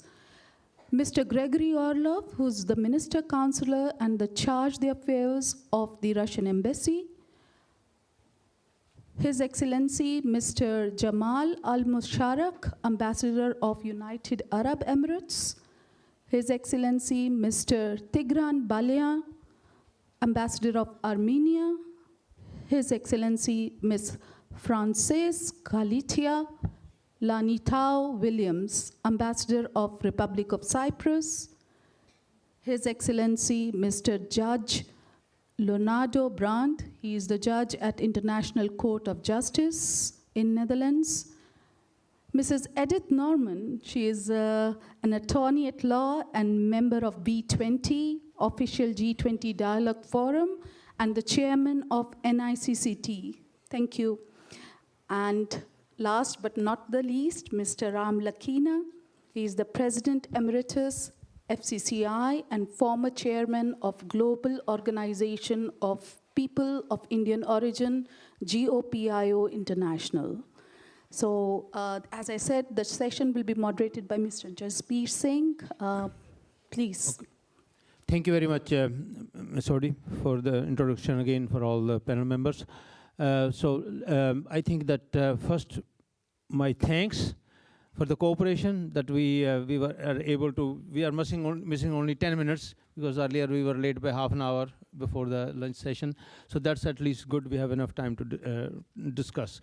My request to all the panel members, except Madam Ambassador on my right side, she has delivered an excellent speech. So she need not comment on our document now. I will start with, on my left side, Ambassador of Brazil. Short comments on the theme itself. And if you like to say something, what you think of that research document and the presentation by my colleague, what you find of that. So the floor is yours. One request to the audience, because this is an interactive session. So you are, please feel free to raise your hand to ask any question, and Ms. Sodi or another colleague will walk to you so that, but please refrain from making speeches unless I request somebody, and I will, couple of persons I may request for explicit comments. Otherwise, short comments and direct question, that will be highly appreciated. So I give the floor to Ambassador of Brazil. Thank you very much, Mr. President. Jasbir Singh, President of FCCI. I agree to all the members of FCCI, my dear colleagues that are here in this meeting, dear friends, ladies and gentlemen. Well, first of all, I have to say to the Master of Ceremony that she did a very well job in pronouncing my name. I always say that sometimes pronouncing my name, you can get out of breath. You did a very good job.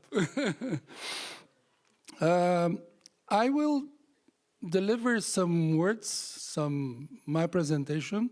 Of course, I have a written statement because issues are so sensitive and they are so specific that merit, and in respect to you, that I be precise on the words I'm going to express. So first of all, I would like to thank very much the Foundation for Critical Choices for India for hosting this timely event. I wish to also recognize my dear friend, Mrs. Renat Sandhu, Ambassador of India to the Netherlands, that made a remarkable speech a few minutes ago. The alliance between India and Brazil in the promotion of United Nations reforms, particularly in the case of the Security Council, under the aegis of G4, remains as strong as ever. Peace and security were, and they are even more, essential and fundamental themes in our world today, as we face challenges that will only be addressed if we act collectively. Security Council reform is a matter of great complexity, with multiple models under discussion. Out of all of these, the model proposed by the G4, which envisages an increase in both the number of permanent and non-permanent seats, has gathered the widest support, as reflected in the composition of the L69 group. The draft resolution presented by G4 in 2005 would expand the overall number of Security Council seats to 25, with 6 new permanent seats distributed between Africa, 2, Asia, 2, Western Europe, 1, and Latin America and the Caribbean, 1. 4 new non-permanent seats would also be distributed between Africa, 1, Asia, 1, Eastern European, 1, and Latin America and the Caribbean, 1. That proposal, which we believe remains valid today, would also provide for a review of the form 15 years down the line, which would include discussions on the matter of the veto. Until that moment, the new permanent members would commit to not make use of the veto. The L69 group, comprised of some 30 developing countries, is critical of the veto, but believes that as long as it exists, it should be extended to new members in order to avoid creating a second tier of permanent membership. As we all know, progress in the intergovernmental negotiations has been slow, to put it mildly. The FCCI report we have before us represents an attempt to bring fresh ideas to the discussion. And I go to your point, Mr. President. It is a welcome contribution and could help to identify opportunities for breaking out of the current impasse, in particular with regard to the regulating the use of the veto. In this regard, I would much appreciate that the very didactic presentation of Mr. Pramod Agrawal, that I thank very much, on the UNSC reform process could be shared among the participants. It's a very good presentation. We note that the current controversies ignited by the war in Ukraine have led to a renewed interest in Security Council reform. One of the ideas that seems to be gathering support as a means to overcome some of the current imbalances we see in the Security Council points precisely in the direction of regulating the use of the veto. Security Council reform is long overdue.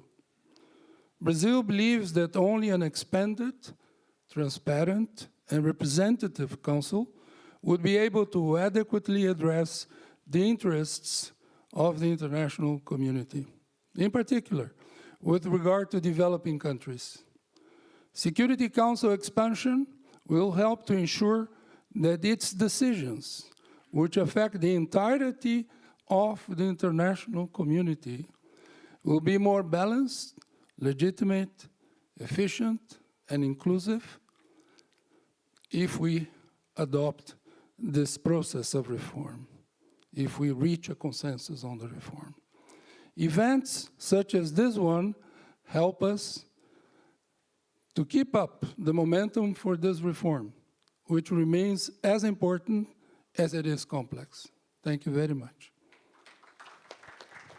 Thank you, Mr. Ambassador. This is exactly, endorsing some of our ideas. That's good to hear that. And thanks also for keeping it short, because if each one of us tries to deliver a speech about 15 minutes, then we'll be nowhere as far as the time is concerned. So thank you. The questions will be later, when after the short comments by the panelists.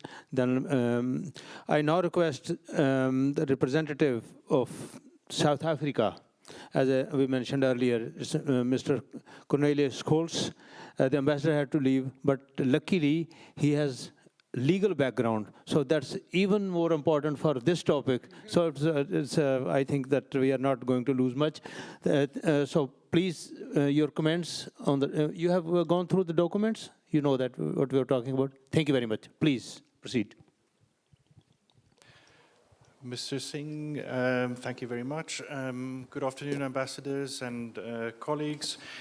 Yes, this is a very important and interesting topic, UN reform in a changing world order.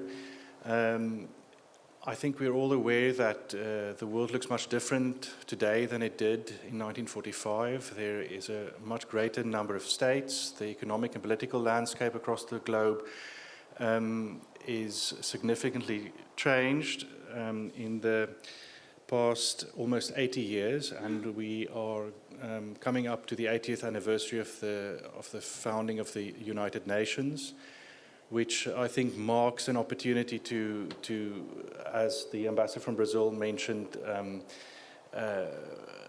reignite the momentum in this discussion on UN reform. And I think we need to think about both the process and the substance of this discussion. From the South African and the African continent's perspective, this discussion has been stagnant under the IGN over the past few years, and I think many can agree with that. We believe one reason for that, and the solution lies in addressing the issue of how the discussion is being conducted, and the fact that we are not working on a negotiating text.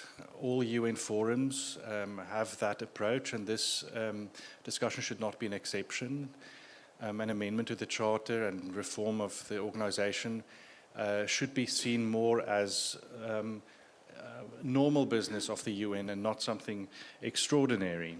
I think member states should move away from repeating the same mantras and really start engaging in detail about the different models that are on the table. And I think there's a wide diversity of very interesting ideas. And I think if they find expression in a negotiating text, that could really reinvigorate the discussion and maybe guide countries, member states, towards a consensus or an understanding that could be built on. I think it also, as the ambassador of Brazil mentioned, the complexity of the issue would be better addressed if there is a textual negotiation process. And I think I said that the substance is as important as the process. Now, if we think about the substantive question, it's, I think, at the core about legitimacy of the body, the Security Council itself, and the legitimacy of its decision-making. We cannot say that if member states are not reflected in a proportional or equitable manner on the Council, that it is a legitimate body. And we should be very worried about the erosion of legitimacy over time as the world moves ahead and the Security Council remains behind. I think everyone knows that the African continent has called for 7 additional seats, 5 additional seats, 7. It would be 7 in total for the African continent. Those would include 2 permanent seats, and the 5 non-permanent seats would be then filled by member states from the various sub-regional groups of the African continent. The question of the veto is very important, and there are a divergence of views over that, and I think there as well the question of legitimacy needs to be the central focus. The problem with the veto is that it makes decision-making very difficult. It scuppers the effectiveness of the Council. On the other end of the spectrum, member states could consider a consensus process where decisions are only made by consensus, but that also carries the risk that the Council would be paralyzed in its effectiveness. So perhaps there's different models of majority voting that could be considered. A simple majority, special majorities that also have some safeguards, that there needs to be yes votes from the different regions to ensure that the Council does not become polarized and in that sense also lose the legitimacy of its decision-making process. So I think, yes, just to wrap up, the question of legitimacy should be paramount. The process is, at this stage at least, just as important as the substance. And the United Nations is an organization for all its member states, and it should be reflective of its membership and in a proportional and equitable way. Thank you. Thank you very much. Well, friends, we had 3 first addresses, if we also take Ambassador of India's address in the same category. All 3 claimants of permanent seats in the United Nations Security Council. Now we go to one who has already that power. So next, my request to Mr. Gregory Orlov, Minister Consular, Charter Affairs of Russian Embassy, to provide us his vision, comments on the document, and what he thinks, because that's most important, somebody from V5, how you think that all these suggestions can be incorporated, included, and how we move further from here to have that inclusive, effective, reflective organization. Floor is yours, please. Thank you very much. I would like to thank the organizers for preparing this event and preparing the report. It is clear that substantial research went into it and yielded many interesting ideas. Due to the constraints in time, I would like to focus on 2 points, serious points raised in the report. Of course, the reform of the UN Security Council is not only one of the most important, but the most complex on the agenda of the organization, given the important tasks that the Security Council exercises. Indeed, it has been said many times that this issue was discussed for years, for more than a decade, including in the format of intergovernmental negotiations. It appears that the member states have advanced to a certain extent on this track, but no universal solution has been found that could satisfy the majority of countries. And considering the substantial differences in approaches of all parties concerned, the only way forward from our point of view is to continue to painstakingly bring the positions closer and to try and find common denominators within the intergovernmental negotiations. We're convinced that discussions should continue in a calm, transparent, and inclusive manner without arbitrary timetables. And only after the basic parameters of reform have been agreed upon, work can be put on a textual basis. And it is equally important to bear in mind the package approach, which is based on the principle that nothing is agreed until everything is agreed. There is no doubt that the final formula for the Council should enjoy the broadest possible support, ideally a consensus, and the problem cannot be solved by putting this or that model to vote in the General Assembly in the hope of obtaining the necessary two-thirds of the votes. If any result would be achieved in this way, it will hardly add credibility to the Security Council and will certainly not help strengthen the United Nations. Efforts to make the Security Council more representative must not affect its effectiveness and efficiency. And whichever way the reforms may go, the Council must be able to respond adequately and swiftly to all challenges and threats that appear on the world stage. It is essential in this regard that the Council would remain relatively compact. From our point of view, the optimal size is the low 20s. We, in principle, of course, support increasing the representation in the Security Council of countries in Africa, Asia, Latin America.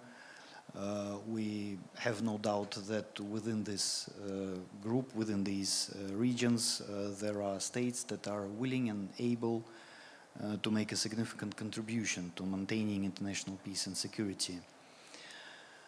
At the same time, there are countries which can be, well, let's say from the Western hemisphere that try to obtain a permanent seat on the Security Council. We think that these ambitions are inappropriate because this category of states, of countries, maintain practically an identical course on many issues on the United Nations agenda, and they are already heavily represented in the Council, so increasing their number would add neither democracy nor representativeness. And the second question, the veto, power of the veto.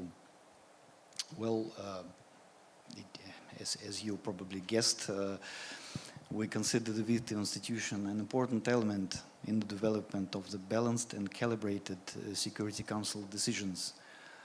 We see it as a tool that prevents promotion of unilateral approaches in the Council, which could lead to different unpleasant things, up to direct military clashes between major powers. The institution of veto makes it possible to seek compromises and to avoid decisions that are categorically unacceptable to others.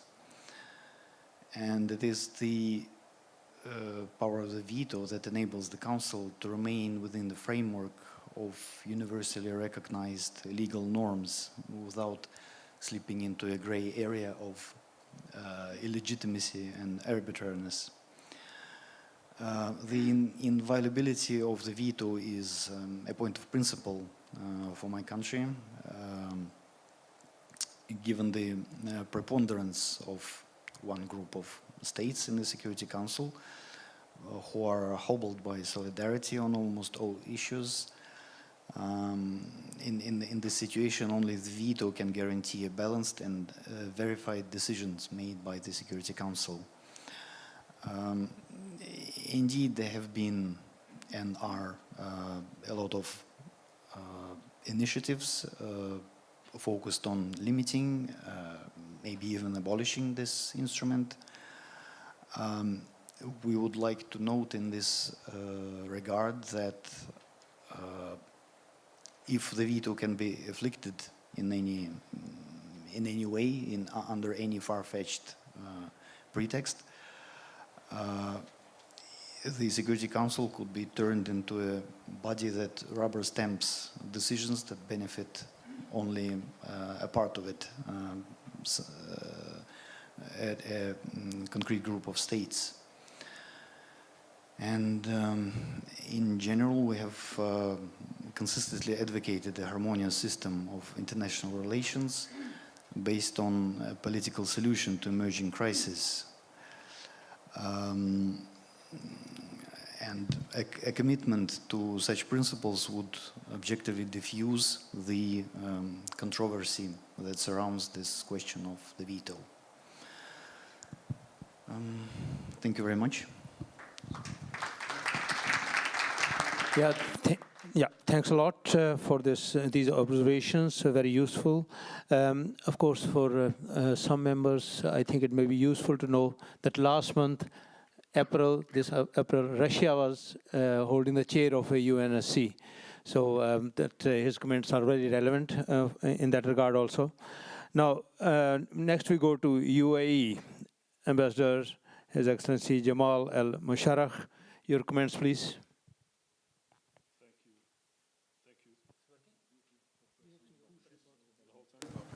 Thank you very much to the organizers and Your Excellency, the Ambassador of India. For the UAE, being a non-permanent member of the Security Council for the second time currently, we saw it a very sort of necessary, ever more necessary while on the Council, for the need for UN Security Council reform to keep up with not only the here and now in terms of the sort of geographical updates that have taken place since the inception of the Security Council, but also how to deal with the threats to international peace and security. For us, even before entering the Security Council as a non-permanent member, we took it as our part of being a responsible member of the United Nations to take on the role for a couple of General Assembly sessions as being co-chairs of the IGN, of the Security Council, for a number of years, in the spirit of being part of eventually reaching a consensus between countries, between members of the United Nations on what Security Council reform entails in its various 5 facets. For us, such a process requires the international cooperation between various member states to be able to reach an outcome. Dialogue for us is something we promote in our foreign policy in every step, and dialogue must remain the channels of communication between the member states and the groups, which many of my colleagues mentioned, must remain. So this cross-group, cross-member states also dialogue on issues that need ironing out is also important, and we are for that also way to, and I'm sure you agree that dialogue and communication is the only way forward to be able to reach this outcome, because even though perhaps the progress is very minimal to some, or minimal if any to others, they are still small steps towards something that is greater, and that's how such progress begins. I've sat in on many configurations of the IGN in my previous capacity in New York, and I would say most of the positions are well known. They're reiterated between the different countries, between different groups. So we do have some form of understanding to some extent of what each group, such as the Arab group that we're members of, wants. And in the study by FCCI, there is a reference to that. But how do we fill in the sort of remaining gaps of understanding the sort of the vague areas in perhaps that may seem vague to some in terms of positions? I think that's important in the negotiations going forward. And again, small steps. I know we're, as mentioned before, the process has taken many years and started in its early forms decades ago. But we believe in the UAE that this dialogue needs to keep going. The focus needs to remain that we need to be adamant on carrying on this dialogue to reach a way forward. Thank you. Thank you very much, Mr. Ambassador, for these constructive suggestions. Ladies and gentlemen, please try to note that I am not commenting on the contents, because otherwise I will consume all the time. We will see later that you have the time to comment or ask questions. We move to Ambassador of Armenia, Mr. Tigran Balayan. This country has a unique position because geographically it's in Asia, but affiliated to Europe in certain ways. So it's a quite, I think, quite strong and unique position. So I'm very curious to know his comments on the paper and the theme of today's. Please. Now? Yeah. Excellencies, dear colleagues, dear organizers, it is indeed a great honor to be part of this distinguished panel, discussing of this very important and urgent topic for the international affairs. Of course, as a normal diplomat, I have requested talking points from the capital to attend this meeting, but I will put them aside and try to divert from them as much as possible to have my own input. And first of all, I would like to mention that we have to acknowledge that the international legal order system based on post-Second World War world is finished. It collapsed.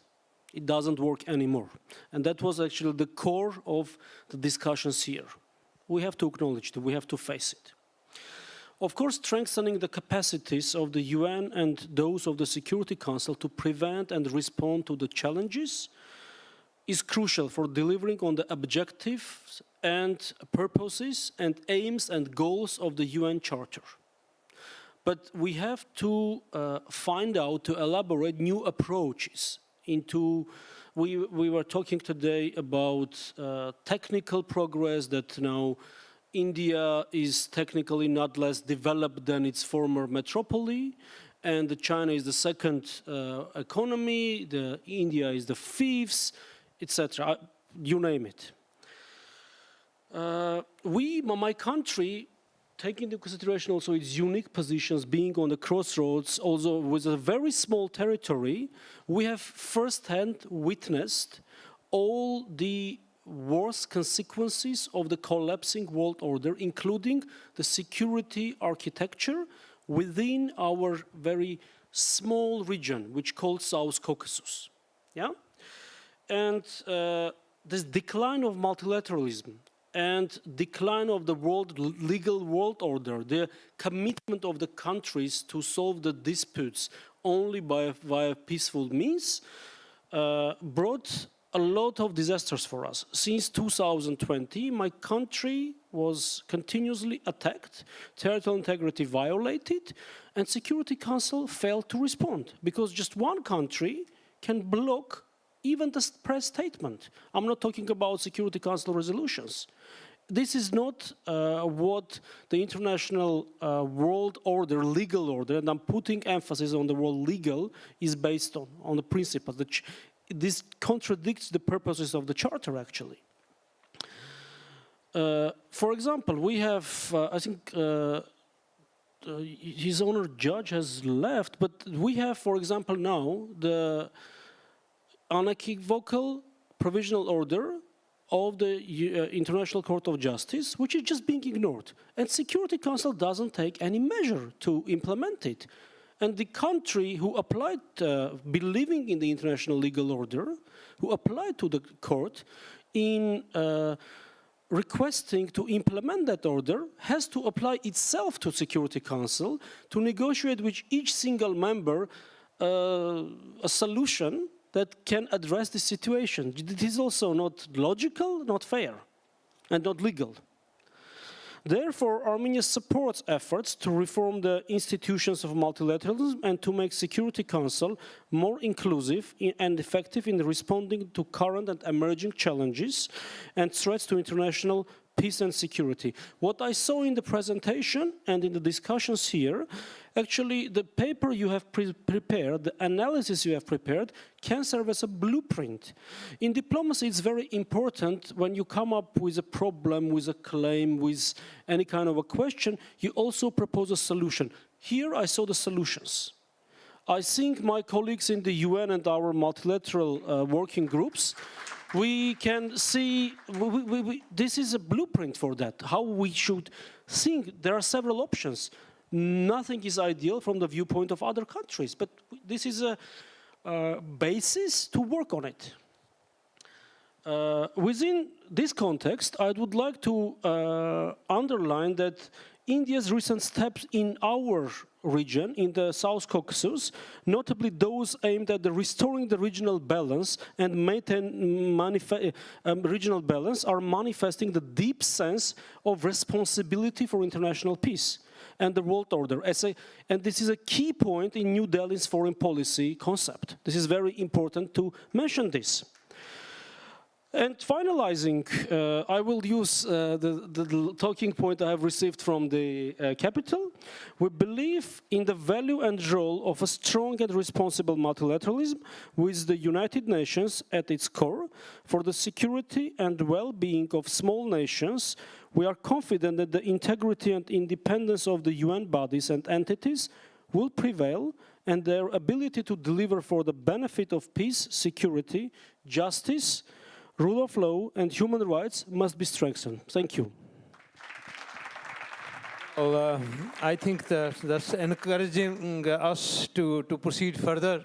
Mr. Ambassador, thank you very much for compliments that we are at least trying to offer some kind of solution, but it's not happening up to now. It's just discussions are going around that what needs. That we all know that is repeated at almost every junction is repeated, the reforms are needed, but then the buck stops there. There is no concrete solution. At least we are trying, and as my colleague also said, this is a draft. It's nothing final. And after input from all of you, we will try to finalize the draft and proceed further. Thank you very much. Well, friends, then, of course, we are talking about international law. And how can we deal with issues related to international law without the opinion of experts on international law? And we are lucky to have my colleague, attorney at law, Mrs. Edith Nordman. Now, it's a lot of titles, also chair of NICCT, but okay, not going into details. I request her to comment. Can you please pass over the mic to her? Edith Nordman, please. Oh, you just push. Thank you, thank you, thank you. Well, thank you very much to FCCI, and congratulations on the vision and framework construction on United Nations reform for the changing world order. The key task of the UN Security Council is to maintain global peace and security via peacekeeping, peace building. The world is changing rapidly, it has been said various times today, and therefore it is not surprising that also the UN Security Council needs to adapt to this rapidly changing global reality. The question is, how is this possible, obeying the main focus, peacekeeping and peace building, without complicating processes, without losing momentum, and without creating a complicated political chessboard? Empowerment is certainly an excellent idea. Dealing with mechanisms to empower the UN through its one world approach of collective governance should be key. As mentioned in the report, the G20, presided by India this year, is leading under the theme One Earth, One Family, One Future, which is a wonderful approach. Whereas the G20 is the premier from 10 non-permanent plus 5 permanent to 3 new veto-holding permanent member states, 2 new non-veto member states from Africa and Latin America, and 5 new non-permanent member states. This seems to be a good idea. 25 in total should still be workable in size. One has to be aware, though, that currently, to get a decision passed in the Security Council, 9 member states have to vote in favor of that decision, of the non-permanent members, and this gives the permanent members what is unofficially called the veto power. Thus, any permanent member can veto any resolution related to the international peace and security. To go to 25 members as suggested, that would mean then that probably 18 or 19 countries would have to vote in favor of a resolution.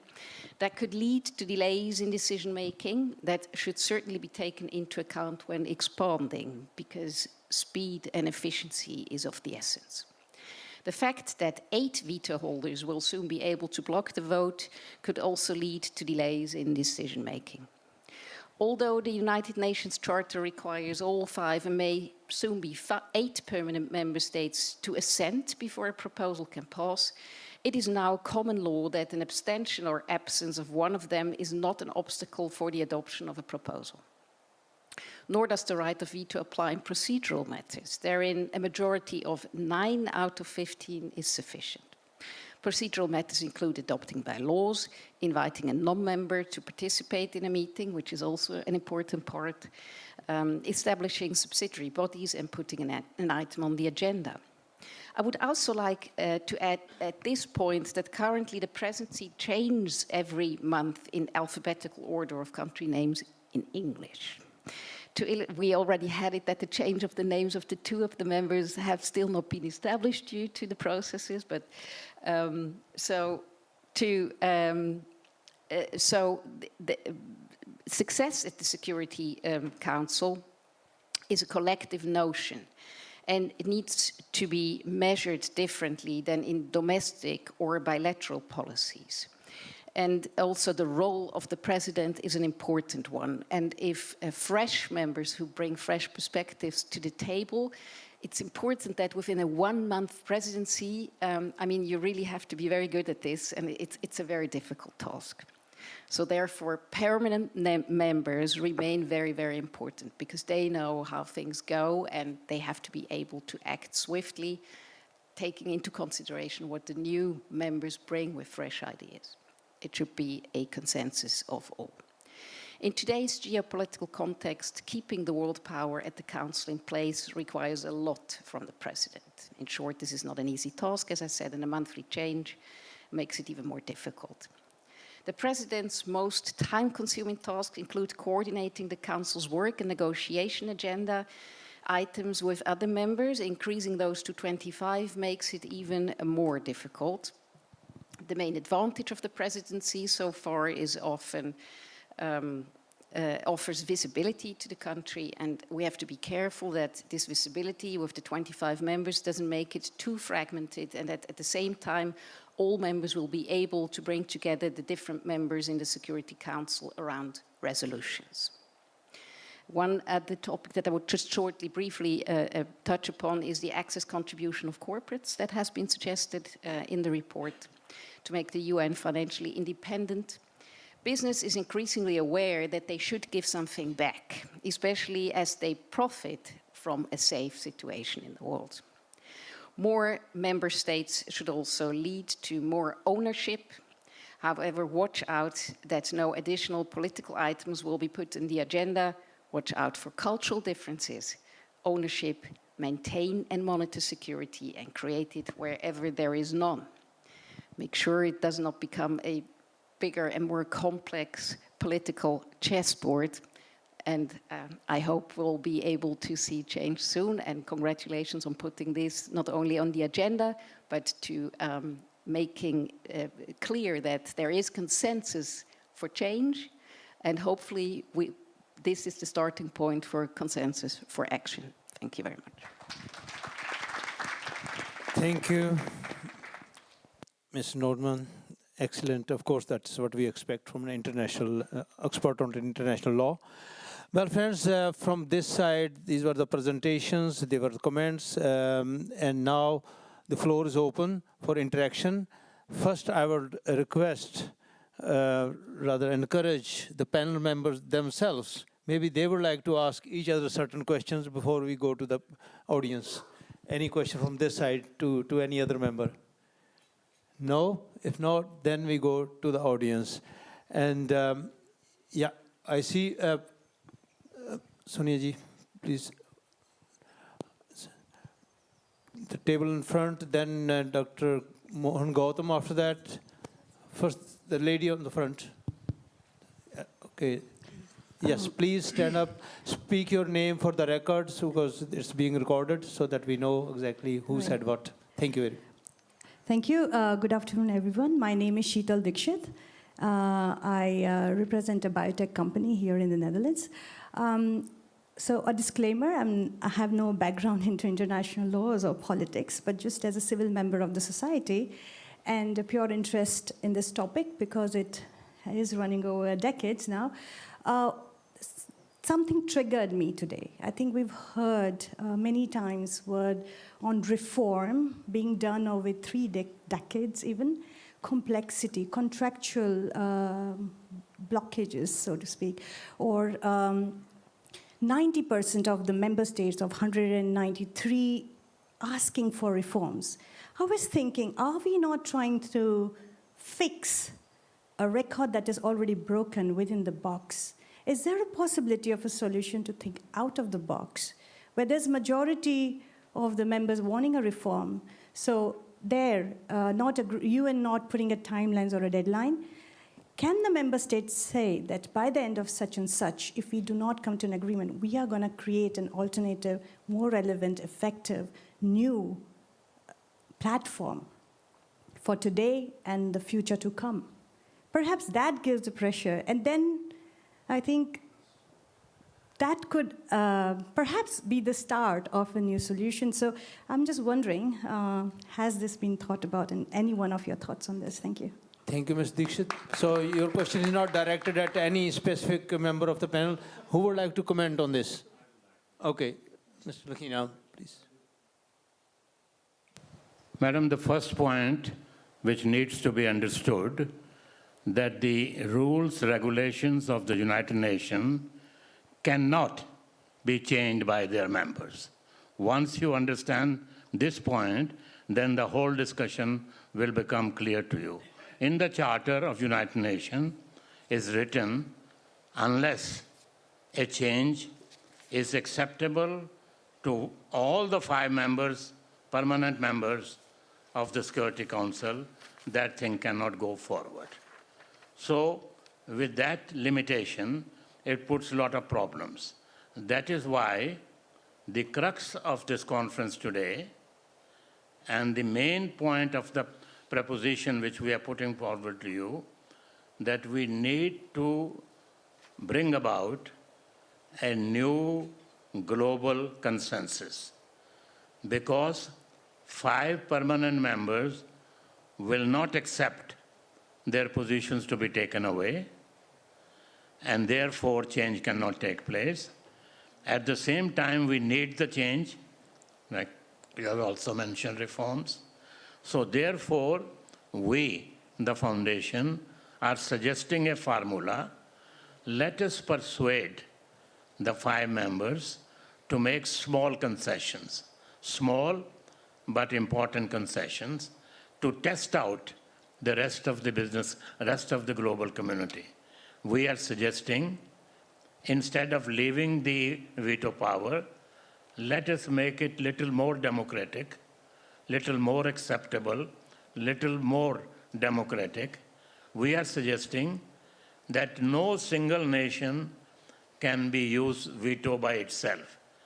That depending on the quality of the problem, it can be two nations working together or 3 working together. Thereby, the power of veto will be softened. I can go further, but I hope I have answered your question. Thank you, Ms. Lakina. We go to Dr. Mohan Gautam on the back side.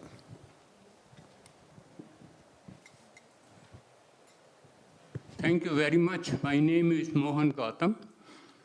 I would like to thank you very much that for the first time we have the Foundation for Critical Choice for India organized this international conference. I would like to thank to all of you. Second question is, we are talking about democratic principles. I have visited more than 70 countries, and what I have found out that ordinary people does not know anything about United Nations. Even the communication is not there. They are ignored. And I think we should have our own country's people.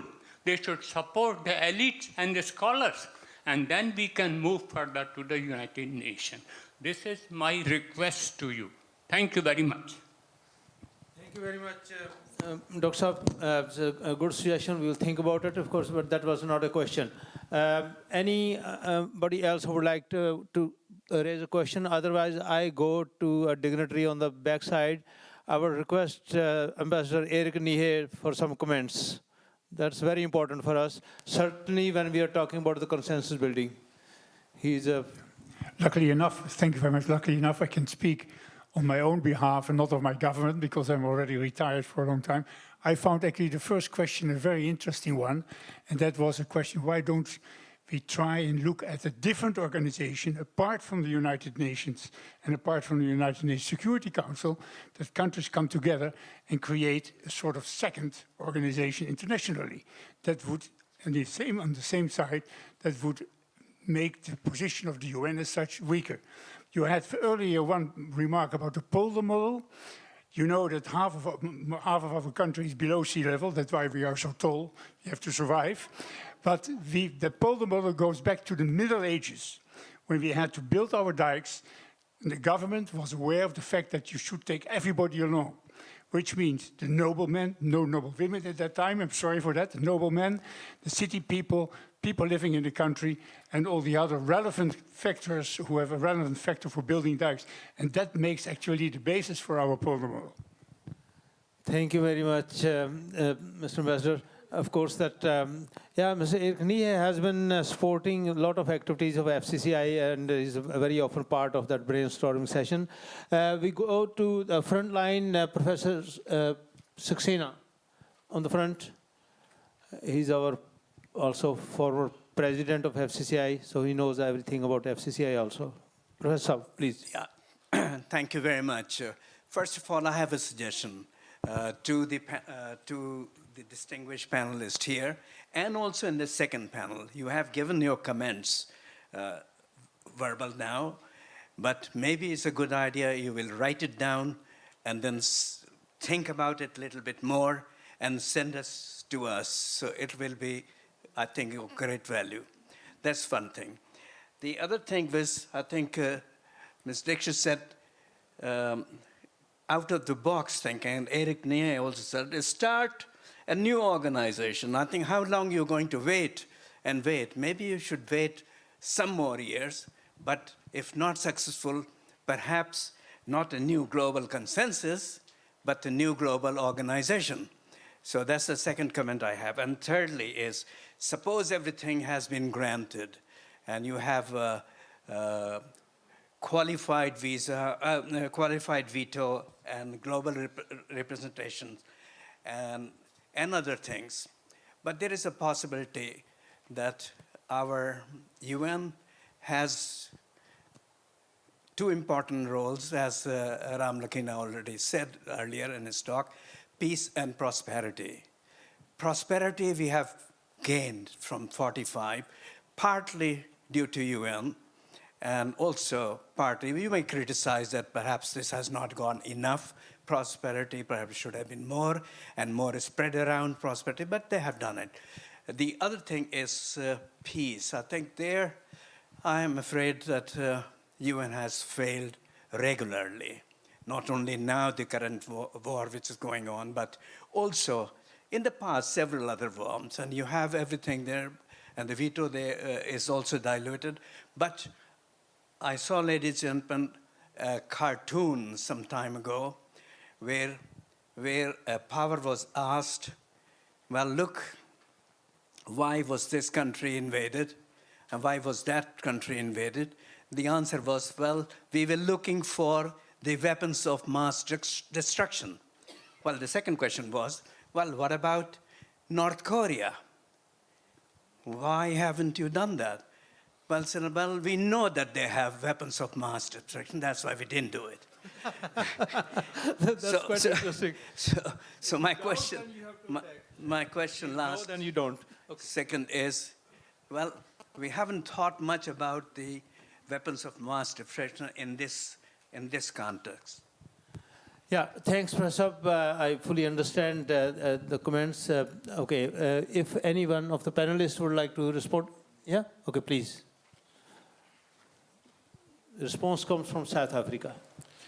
Thank you very much, Mr. Singh. I would like to comment on the response that Mr. Lakina gave to the first question, and I think it relates to the question that was also posed on what about alternative bodies to deal with this issue. And first of all, we should not forget that the United Nations has as its primary purpose the maintenance of international peace and security, and the Security Council is precisely the organ that is mandated to do that. But I think this out-of-the-box solutions and alternative bodies, that is already emerging in the global order. One example is the African Union, which has one of its principles, and I've brought it up here to quote to you, has one of its principles, the right of the Union to intervene in a member state pursuant to a decision of the African Union Assembly in respect of grave circumstances, namely war crimes, genocide, and crimes against humanity. Now, there are interesting scholarly debates about how this provision fits into the broader international law framework that only gives this mandate to intervene in other countries to maintain peace and security if it's authorized by the Security Council. So I think this discussion and the project of UN reform is to kind of try to keep things together. The UN came to being out of a global crisis, and it has as its objective to prevent further crises like the Second World War. If the United Nations does not adapt with the times, it will become less and less efficient in preventing such a next crisis. And the proliferation of alternative solutions that does not have the legitimacy that we have spoken about may even accelerate our descent into such a crisis. So I think it's important to keep the discussion at the United Nations ongoing, to try to find coherence in this situation where alternative solutions are already emerging. Thank you. Yeah, thank you, Ms. Scholz. Now, Ambassador of Brazil first. Thank you very much, Mr. President. Many comments were made, and all of them, they're very important. My colleagues here, the panelists, you have asked important questions. I think that we have to reflect upon some issues that are very important nowadays. 2 years ago, I read an interview by Henry Kissinger. He is a respected man. He has had very important positions, and he is very knowledgeable about international issues. And two things he said that really made me think about what we are discussing here. The first one was the fact that the challenges we face nowadays, they are global. Okay, this is a tautology. All of us, we know that they are. But we have to internalize this. They are global. Think about what we are facing in terms of peace and security challenges. climate change challenges, terrorism, organized crime. There are no national solution that is going to address these issues. Cooperation nowadays is the most important issue, is the most important tool we have. Dialogue. It's very important to address all these challenges we have. And the other thing that Henry Kissinger said in this interview was that he was asked to compare what he saw in terms of comparison between different periods that we're living and nowadays, that we lived and nowadays. And he said, I think of the 30s in Europe. So this is very scary. If you think about this, this is very scary. So the challenges we have, the need for cooperation, the need for dialogue, they are essential. I come from a country that has always bet on dialogue. If we look to Brazil, all our borders have been addressed, have been solved, have been discussed through negotiations. We don't have any issue at stake, all of them. So I come from a country that is multicultural. There are so many different people in our country. I once disembarked from a plane and from Brazil to New York, and they were all Brazilians. We were going for a program, exchange program. I was a very young boy at that time, many years ago. And all of a sudden, the immigration at the US said, all of you are Brazilians? And then there were Japanese, there were Ukrainians, there were Italians, there were Syrians, there were Lebanese, there were Africans, and all of them, Portuguese, all of them were from Brazil. So I think that dialogue is essential at this moment that we're going through history.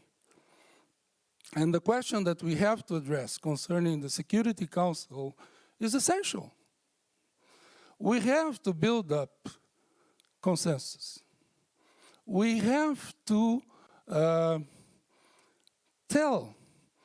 we have to convince all our partners, even the P5 countries, that it's essential that we find a solution. The world is begging for this. And I think that the more we postpone, the more we're going to create difficulties for ourselves. Thank you. I think that's an excellent response. Thank you very much. Yeah, Mr. Mishra, just a second. First, Ambassador Balayan from Armenia would like to comment on the same, and then we go to Mr. Mishra. Thank you. Actually, I want to put some oil on the fire. And there is an elephant in the room that it was not is not surfaced, to my surprise, League of Nations. We all remember the story of the League of Nations, which failed. Why? Because some countries were joined League of Nations formally, they didn't invest the whole of their power, sovereignty, whatever you call it. And the creation of a parallel organization, are those countries and the member states are ready to cede also part of their sovereignty to these new organizations? How efficient it will be? So, to me, it's out of the question. But again, we were speaking about democracy, how it's important to have democratic principles, in running around the organization as the UN as well, the elected organization. Again, I'm coming back to the proposal we were presented today. Very detailed, I would say even scientific approaches were put on the table. taking into account different approaches and estimates and the charts. This is the solution. I think Mrs. Nordman said that there is an acknowledgement that we need a change. There is a consensus among all the member states. And my point is that instead of thinking and wasting our resources on alternative formats, alternative organization, creating alternative organization or formats, maybe it's more efficient to put those efforts into pushing the reform agenda that everybody agrees upon. Thanks. I think that's exactly what we are proposing, that creating new organizations, then where it ends, that we will go on and on and on. We have already bilateral, trilateral, and multilateral organizations, so if there is no end to it, there can be no other UNO. And of course, that I think that's the best thing, is to reform what you have, that rather than keep on creating something new. And the only thing is, we have to dare. That's the issue now. We don't dare to ask questions to those who oppose the reforms. Let it be in the UN, be discussed. And I was quite critical on that note, that how long we tolerate that the world is being kept hostage by a couple of countries who don't want to have reforms. We should move forward. But okay, at least the ideas coming here may be very useful in finalizing this our draft. I go to Mr. Mishra. He had a question. Yeah. Thank you, Jasbir. My question is not so different. Again, it's on the same topic. What I feel that veto powers are often used to block the resolution and decision in the United Nations Council. Having said that, we have 5 members, maybe it can go to 10, but does this council or member think that veto powers can be totally demolished and can be used differently to resolve the issues? Because if you see from last 60, 70 years, the major issues in the world are never resolved. They were always vetoed and hanged. Anyone can answer. It's not for someone specific. So. Would anybody from this side like to respond to that, Madam Master? Maybe? Can you repeat the question just in a few words? Very simple, that veto power, countries, those are having veto powers, they use their veto power to block the resolution or decisions. Yeah. And we have seen this from last 60, 70 years. There are a couple of major issues in the world. Yeah. They are always vetoed. They are never resolved. So what is the opinion of this panel about this, that are these veto powers are used correctly? If not, shall we do some reforms to resolve these veto-powered countries itself? Well, I think that even I can respond to that. Okay, if you have listened and watched the presentation of our Vice President, exactly what are the solution what we are proposing. Qualified veto, to dilute the power of one single power to block anything. Because when you have qualified veto, that means at least you will have to convince somebody else before you proceed further and say, sorry, I don't want this to go ahead. So these are exactly the proposals from our side and from the FCCI. Join FCCI, you may also talk about it more intensively. Lakina, you want to add something? The main question has been answered very effectively, but there is one comment which needs to be added.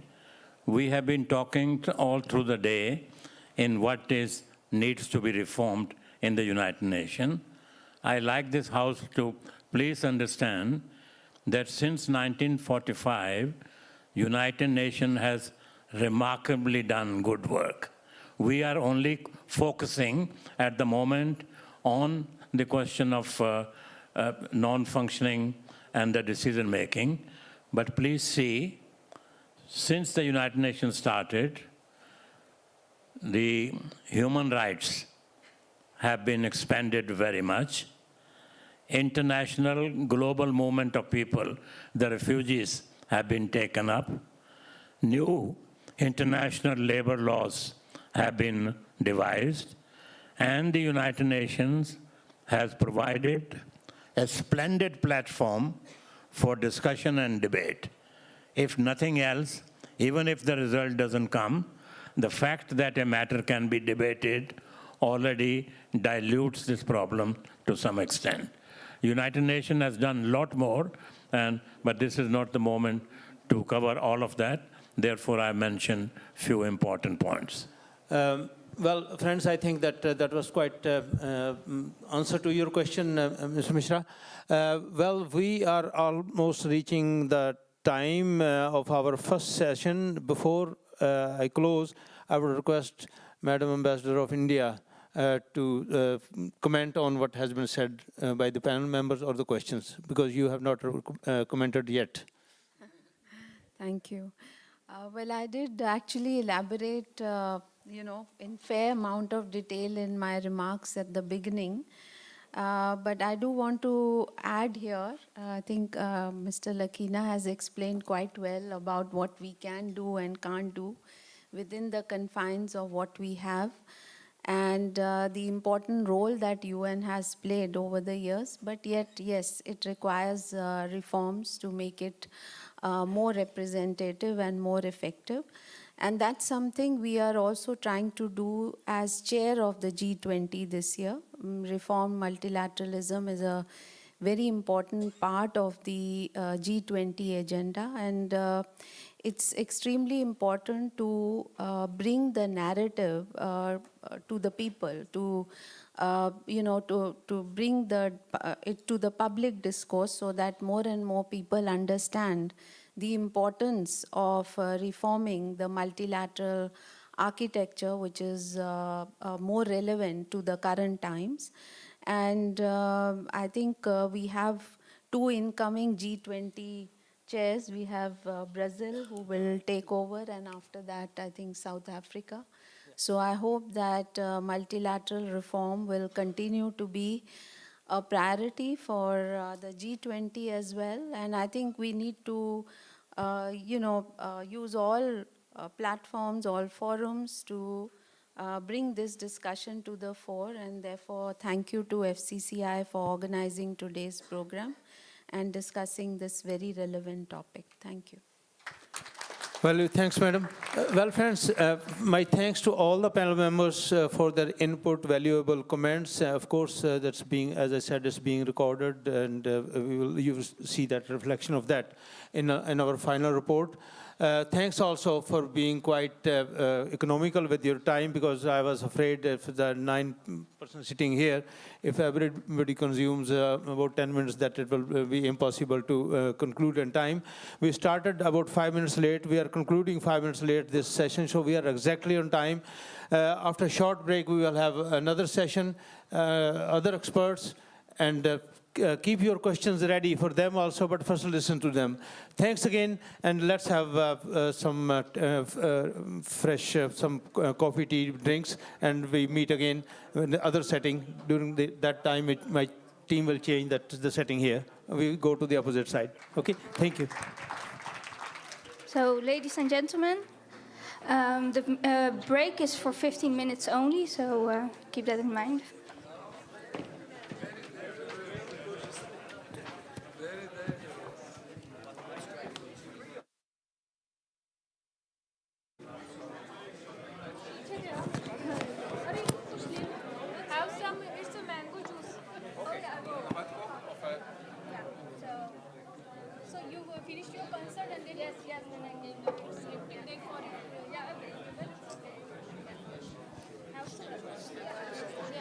How is it going with all the writing? I'm just... Everyone can hear. Yeah.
Ladies and gentlemen, dear guests, can you take your seats, please? We will start the final session. Ajiti, आप बैठो तो सब लोग को बुलाएगा. You call everybody. Yeah. I would like to request the panelists also to come here in front, please. So, Her Excellency Sahar Ghanem, yes, oh yeah, sure. His Excellency Mr. Rajendra Kargi, also here, okay, good. His Excellency Mr. Roberto Calza de la Sarmiento, His Excellency Mr. Gamaliel Nkuruziza, Yeah. Sudeep Lahiri. Her Excellency Mrs. Salima Abdel Haq, His Excellency Mr. Riyaz Hamidullah, His Excellency Mr. Ron Keller, Mr. Sudeep Lahiri ji, yes, and Dr. Pramod Agarwal.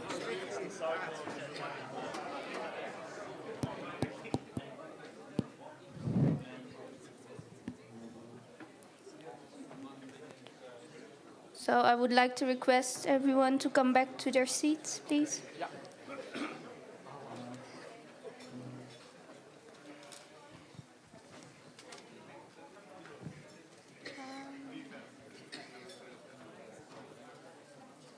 So the panelists are all here. Yes.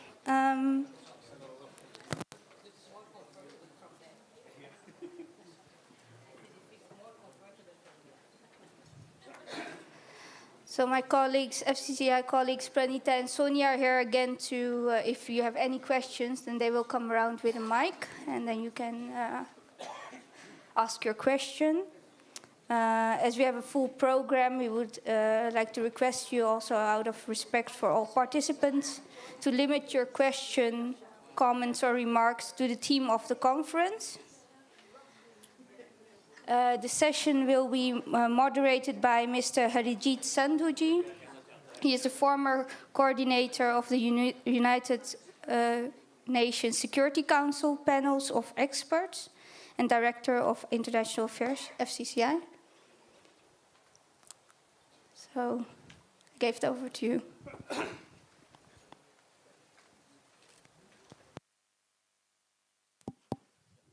Thank you for the opportunity to moderate this session with so many experts.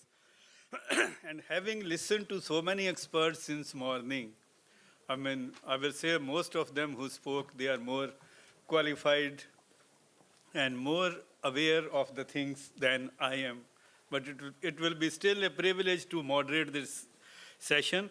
I just pick up before starting, I know every presentation was excellent, but what Mr. Lakhina said, victor's justice.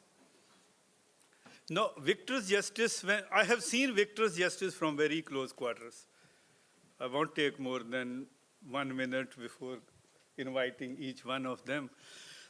But victor's justice, when in 45 we had Nuremberg trials and Tokyo trials, I have read in details both the trials, the individual testimonies. Before I joined Yugoslavia Tribunal, I had to know what happened at that time. When UN was formed, they thought there will never be wars. This is the end of it. Nuremberg trials, Tokyo trials, hang all of them or send them for wherever it is to meet their creator, the war will finish. After that happened what happened in Balkans. I had to spend 9 years investigating all those war crimes in the former Republic of Yugoslavia. Then same time, Rwanda war happened. And it hasn't stopped. Now with the current one, we don't know which will be the next tribunal. The question is which and when it will be. So nothing has changed. But at the same time, UN has also achieved a lot. This is what also was said. I was talking to my friend Sahar Ghanem, ambassador of Yemen. She will talk of what good UN is also doing in her region because I'm aware of some of them. And before inviting them, another point, I just noted few things. You know, there is a conflict between two sayings all over the world. One says, think local, act global. The second group says, think global, but act local. It depends on what you are talking of and which one you want to focus it on. And another, we see Africa region was discussed that is not much represented.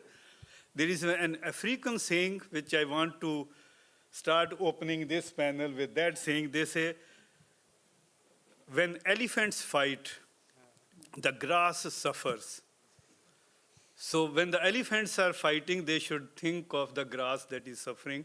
So thank you very much for giving me this opportunity. And now I invite Ambassador Sahar Ghanem to start her opening remarks. And as was done by the previous panel, let us keep like 3-4 minutes for first one, and then later on we take questions, and then same pattern we continue. Thank you. Thank you. Yeah. Thank you very much first to my dear friend Jasper for inviting me and for the FCCI for organizing this very important. For a long time, I haven't been attending such a very cozy but very intellectual also discussion on such a very sensitive matter, honestly. So thank you so much for organizing this first and for inviting me.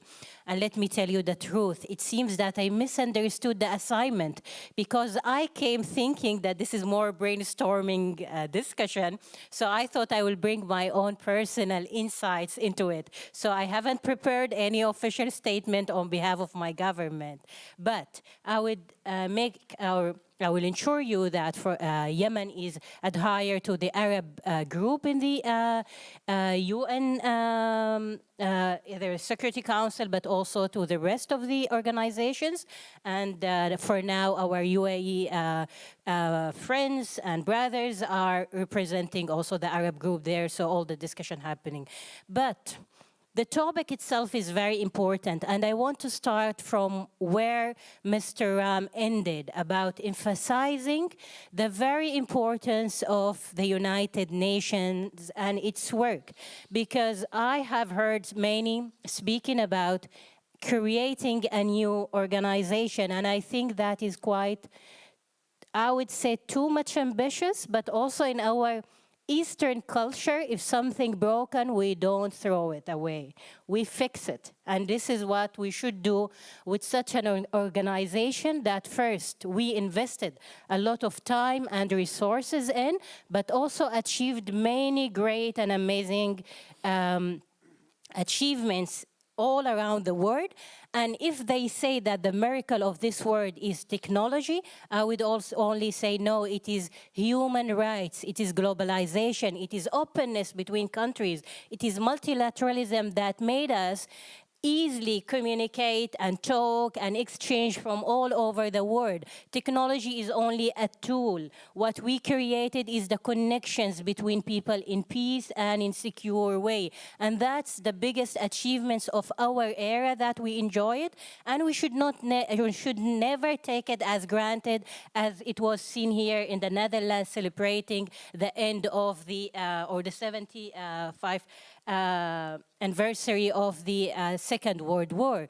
We should not be taking that for granted, and these reforms are into making our organization and unity better, not to get rid of it. So that's first.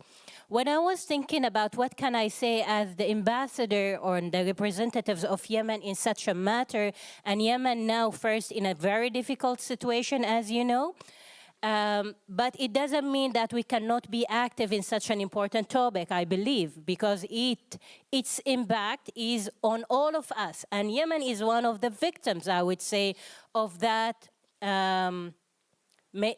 I try to be quite sensitive. It's not that easy with my terms, but we are also, impacted by sometimes the challenges that faces the international order and international community in protecting and maintaining the global security and safety, and global security and peace, which is the situation in Yemen nowadays. And the whole discussion today I have heard, or the main discussion was about the veto, the number of the Security Council, and I can understand why. But for many other countries, this is not the only discussion, because that discussion, in my opinion, it is mainly about, are we enlarging the club of the big ones, or are we creating more democratic system that includes everyone, and that is for the benefit of everyone, not only increasing the players in that big game. So that is very important to decide which mindset we are talking about and what is the approach we want to empower. I think every country and every side has its own decision and answer for that question. But for smaller countries, I believe we can be more into the favor of creating a democratic system that will take into consideration the benefits and interests of the small countries as of those big countries, because one big country today, tomorrow is a small, and one small today, tomorrow is a big country. So we need to take care of the interests of all of us. Yemen, again, as I said in the beginning, was affected by sometimes, not like many other, or not like other countries, or not to the level of other countries in our region, but we are struggling, as you may know, with a conflict. And that conflict started before the international intervention represented by the UN Security Council with its resolution 2216 that was issued in the beginning of the war in Yemen. But from that time, we could see how those sometimes different interests in that level can affect the daily life of our citizens. So today, when I speak, I wish that you as a big think tank here with such an intellectual minds and brains and ability, don't only think about veto and seats, also think about those people, ordinary people, the grass, as you said, who are suffering not only from the veto, but also from the whole mechanism and the whole work and the whole process happening in the United Nations, because it is the biggest and the main one. I will give one example about that, and I will not take much of your time. Thank you. In that resolution, it said clearly that in Yemen, what is happening is a coup, is a militia against a government, and that is the reality on ground. But then all the United Nations work represented by its agencies, it was talking all the time about the two actors or the two parties. And it gave the narrative that there are two equal parties fighting each other. And it took the essence of the problem in Yemen, which was at that point of time, taking from the people their political will to make a change by creating that coup, which is one of the main principles of the United Nations, the free will, the free political will of the people to decide their own democracy, to decide their own shape of government and style of governance. That was taken in my country by a militia. And in the end, all the UN reports in the beginning, at least the first few years of the conflict in Yemen, they were speaking about two parties of the conflict in a neutral language that damaged the narrative about the conflict in my country. And I struggled a lot here in the Netherlands to explain the nature of the conflict in Yemen because of that language, which was very powerful language, and you cannot, as ambassador or as a government, to say that this is not true or this is not the complete picture of the conflict in Yemen. So please add that to your discussion about how the UN and especially the UN Security Council affecting the rest of the world by the way of taking the decision, not only by the veto, but also about the knowledge-driven decision-making happening there. And thank you very much. Thank you. Thank you, Her Excellency Ambassador Sahar Ghanem. Thank you very much. And now I invite, we go in the same sequence, it's not in any order of seniority or which country is more important, neither alphabetically, whichever the list is written. I know I've seen in New York, sometimes those little things become an issue, comma here or full stop there, but we are just going by this list only, so please forgive that part. So next in line is His Excellency Mr. Rajendra Kargi, Ambassador of the Republic Suriname to the Kingdom of Netherlands. Ambassador Kargi, your time, please. First of all, I'd like to share my appreciation to the FCCI for inviting me to be part of this process. I was not sure whether it was a brainstorm or what it exactly was. So originally I thought, well, I'm going to listen. And then I got an email with a 25-pager position paper. And I said, wow, what is expected of me? And I think it is quite clear that for all of us, it's a little bit ambitious to put all kinds of positions on the table if you take into account that our governments have not been able to put something on paper in the last 23 years. So a little bit modesty is, I think, in order here. First of all, I like the approach of One World. I am chair of One World International Foundation. I have to look into it because my position as ambassador, I have to change that. But one of the things is that One World is a very powerful brand. And we transformed it into the Netherlands in a magazine and later on a website community. So I invite you all to go to oneworld.nl and see. I was a founding member of that, and I'm still proud of what we have done. But the basic idea that we are all in this together, that we are all one world, is an important and very strong message. And I think it can bind all of us in what we are doing. I like to compliment the FCCI because going through this position paper, if I may call it a position paper, one of the things that I very much like is that you try to make objective how to measure who will be part of the process, part of the big leagues. And you have two formulas for that. So I'm very interested in see how that would work if this is taken forward. Suriname's position, it's fair to say, is that for us it's not only the Security Council reform that we're looking at. For us it's also important as a small country, as a small developing country, that we're talking about reform of the total multilateral system. Not only the UN Security Council in New York, but we're talking about the IMF, the World Bank.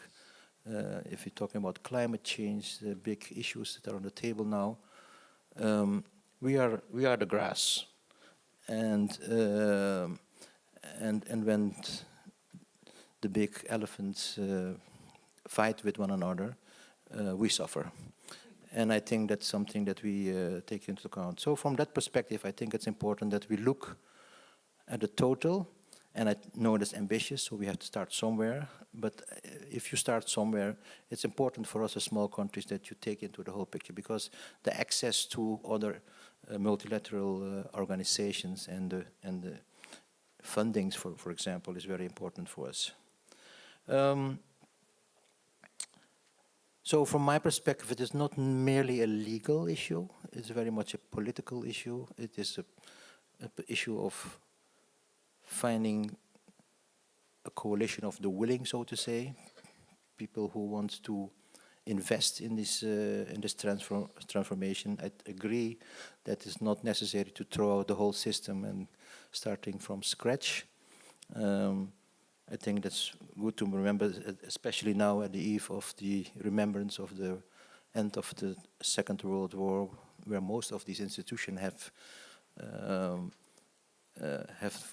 come out from. So I think it's very good to not throw away the child with the bathwater. In terms of the position of Suriname regarding India's wish to become a member of the Security Council.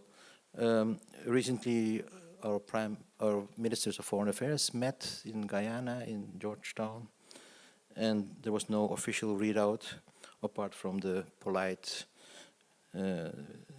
statement that we have discussed about bilateral situation things. But I think it is fair to say that Suriname look very much favorable to India's wish to become a member of the Security Council. I hope I don't get myself in too much trouble with the capital, but that's what I would like to share with you. Thank you. Thank you. Thank you, Ambassador Kharge. Thank you for the thoughts. And now on my left side, His Excellency Mr. Roberto Calzadilla Sarmiento, Ambassador of the plurinational state of Bolivia to the Kingdom of Netherlands, please. Thank you very much.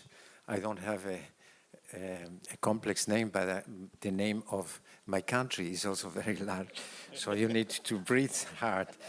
But I would like to thank also His Excellency Renan Sandhu, the Ambassador, Mr. Singh, President of the FCCI, and all the foundation who made it possible to have this gathering. Dear colleagues, also, I agree on the One World vision very much, and I think you put in the paper this Vasudhaiva Kutumbaya, which is an ancient philosophy, perhaps very much more ancient and wise than the UN Security Council. We have also in Bolivia made many changes in our new constitution when we became a republic and we changed it to a plurinational state. And one of this philosophy is living well. But living well, it is not only living well on your own, because this comes also from a wisdom, indigenous wisdom, which is living well in community, in harmony with our nature, as we said, with our Pachamama, and these values that my country has been fighting also in the framework of the United Nations. So I think this is a very good starting point that we share very much. We have also in this indigenous philosophy, we said that power should flow. If you have water and you keep water and it doesn't flow, it's not a vivid water.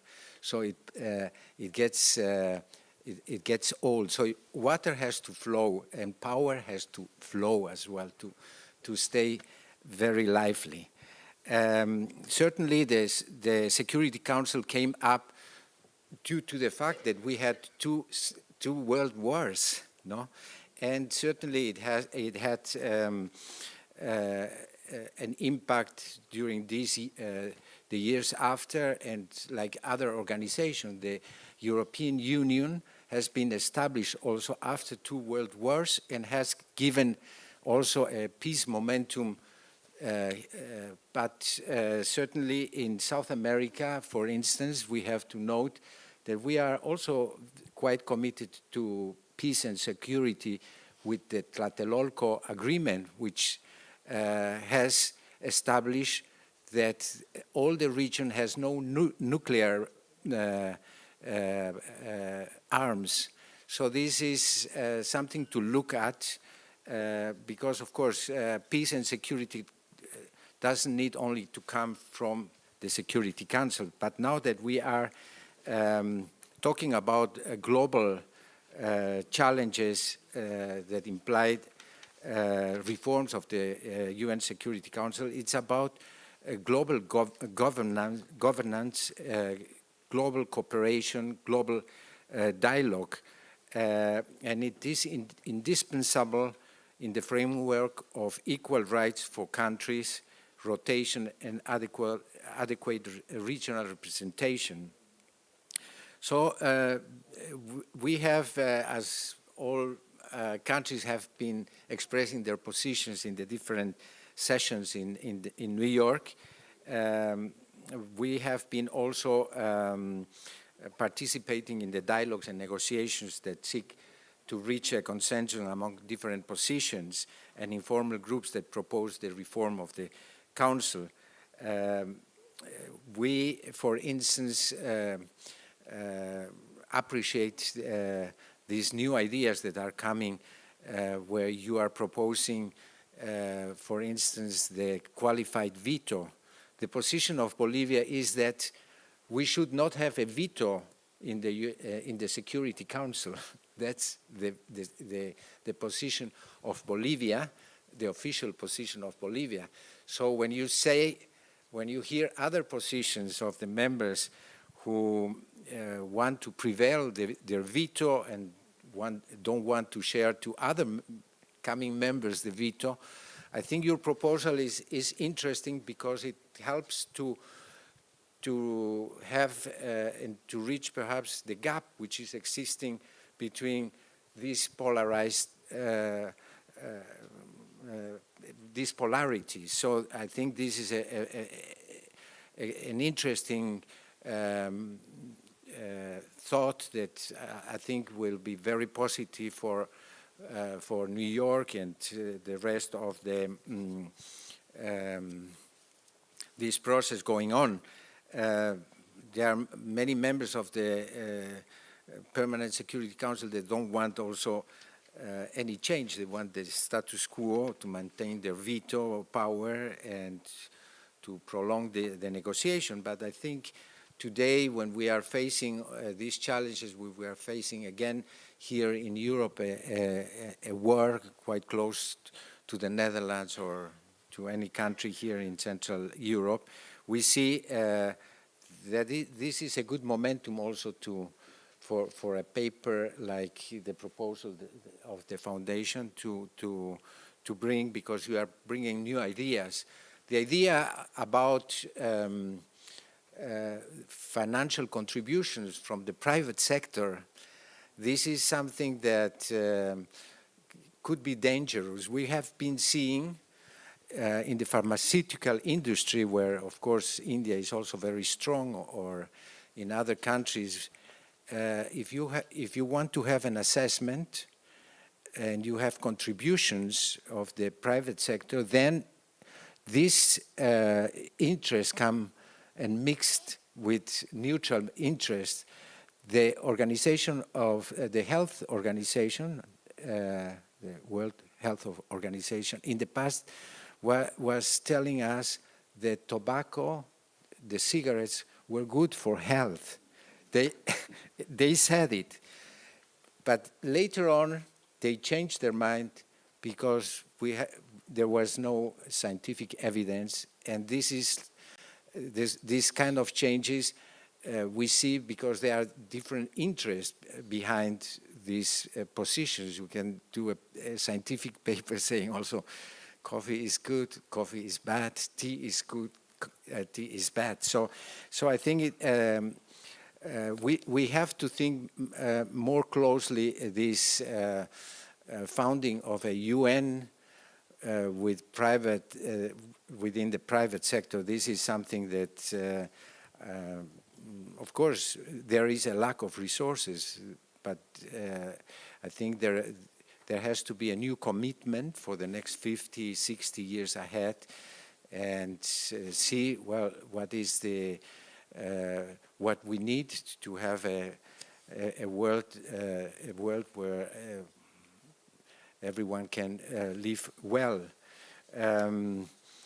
Certainly the relations between the Security Council and the General Assembly are quite important. You were focused more on the Security Council, but we think also this is the time to reinforce, revitalize the General Assembly and strengthen its authority in terms of democratic, universal representative, as the most important representative organ of the organization, including the area of international peace and security.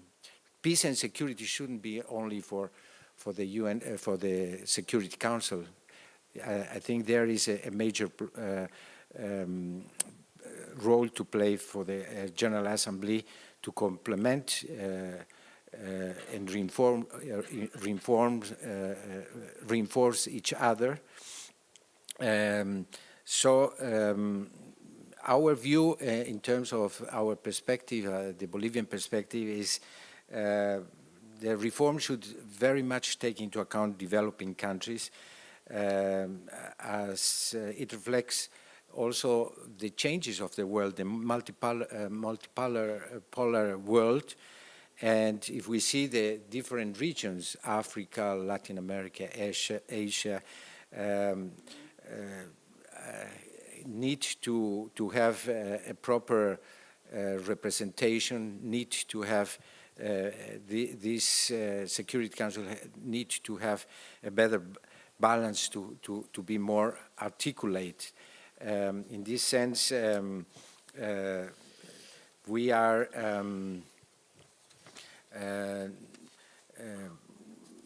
thinking that small and intermediate developing countries in particular are not represented. We come every 20 years, I think. In the case of my country, I think we are on the third time that quite a couple of years ago we were member of the Security Council where we posed, for instance, some issues of global concern, like the water concern. We need to do much more on these challenges in terms of global challenges, and the Security Council, these are matters also of security for the world and for our civilization. Basically, we believe in a democratization of the Security Council, and on the basis of course, of regional representation, avoiding over-representation of certain regions and allies that exist at the current configuration. Thank you very much. Thank you very much, Ambassador Sarmiento. That was great. You talked about Bolivia's position, and you have a written paper also, and we would request you, in case you wish to share the whole paper, then it will be good to incorporate some of those things in our draft. And especially you touched on no veto, that's very other side of that, so still it will be worth considering in the paper. And on the democratization, peace and security is not only responsibility. I'm not summing up, just saying so that for the next one I'm giving some material. Is not only responsibility of the UN Security Council, General Assembly also has a role to play in that. And there are less developed and least developed territories also, they also have to be taken into account. Thank you very much for touching on that. And now I invite His Excellency, Mr. Ron Keller.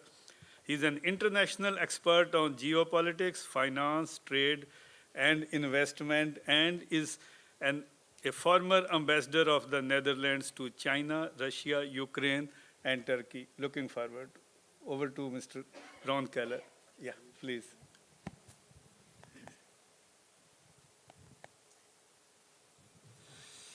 Yes, thank you very much, Mr. Chairman. Thank you very much for inviting me and having me in your panel. Thank you, Mr. Jasbir Singh and everybody from FCCI for bringing us together and for bringing forward such an excellent piece of work and an excellent conference today. Thank you very much for that. You mentioned I was a former Dutch ambassador. That means that whatever I say now is purely out of my own responsibility. That gives me the ability to speak a little bit freer maybe, but at the same time I am and I will remain Dutch, so you will recognize a lot of the Dutch government's position in what I'm saying. Let me first state, everybody knows that, certainly since you're based in the Netherlands and in The Hague, that the Netherlands is the true believer in multilateral cooperation. We are, for all kinds of reasons, if only because of our geographical location and our size, we are bound to be part of multilateral international structures that cooperate and that work towards a common goal. We are a very, very strong believer in multilateralism.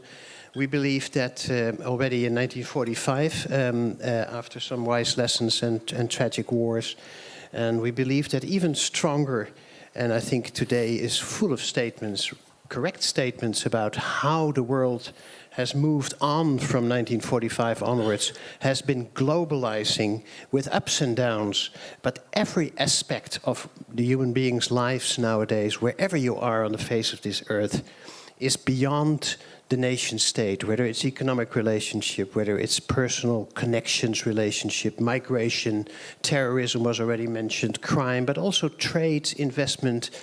Everything that we touch upon nowadays has full of international relations. And the logic that FCCI so rightly put forward, and also the Indian presidency, I think, of the G20, that we've moved from a family to a community to nation states. And why did we do that? Simply because the challenges that we faced in the past moved on, went beyond the scope of our organization. And then you organize yourself at that level where you can tackle those issues, where you can benefit from the cooperation and iron out the deficiencies of what individuals or societies or countries are doing. That is the logic and made us as human beings scale up continuously. It is understandable and it's inevitable and it's deeply desirable that we continue to scale up simply because we will not survive. And I'm not a doom thinker, but face it, if we do not peacefully cooperate on this face of this earth, we will lose not only precious time, but we will never solve the challenges that our children and their children will face. The issues is not only about climate, but it's about natural resources, biodiversity, all these issues that are not issues of luxury, but are issues of our deep existence as organisms on this earth. And this only can be solved by peaceful international cooperation. And with peaceful global, truly global cooperation on those issues that require globalized action and governance, obviously we need to have institutions that are up to standard and that are preferably even forward-looking if it comes to the challenges ahead of us. And in that respect, it is clear, and the FCCI's paper made it clear, I think all the speakers made it clear, the current multilateral system is outdated. It is simply not delivering now what it needs to do, and it will certainly not deliver what our children and grandchildren require to survive. So we need to reform, and I very much am tempted also to say, let's throw everything out that doesn't work and let's start with a new engine, a new multilateral framework. But I do agree more and more, listening also to these various speakers, let's not do that. We have the risk that we will create another institution because we hardly abolish anything. We're not so good at that as mankind. So let's just reform what we have. And the UN, it was stated earlier in the previous panel, has delivered tremendous benefits already. We can only but to build on those and make our UN better and stronger and more relevant. Now, this is something which I think all of us agree upon. The question is how to do it, and there it goes wrong. And that is why I like the FCCI paper so very, very much. Because, Jasper, you were right. You mentioned that so many statements about we need reform, we need to strengthen. Even Ron Keller said it in this afternoon. But how? Who puts it on paper? Who starts to think? And I think your paper is really, really very, very praiseworthy. I really, really would commend it to be worked upon further. I truly hope your presentation will go to New York and to any member state that wants to hear about it and wants to think about it. Thank you for that. But there is a but coming, ladies and gentlemen, so...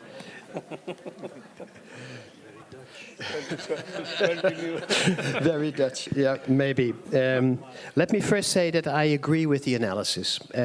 We can be short on that. The UN faces basically imbalance. It is not equitable in its representation. It lacks proactive and even decision-making when it's needed. When war breaks out, we look the other way. We don't do anything. Lack of democratic representation in the UN is clear. Lack of resources, I would say predictable resources, is something which the Netherlands has always been fighting for. We need to empower our UN with sufficient funds. Just a little sidestep, commenting on the statement of our Bolivian ambassador. I think I very much agree with you. Be cautious with private sources, well intended as it is.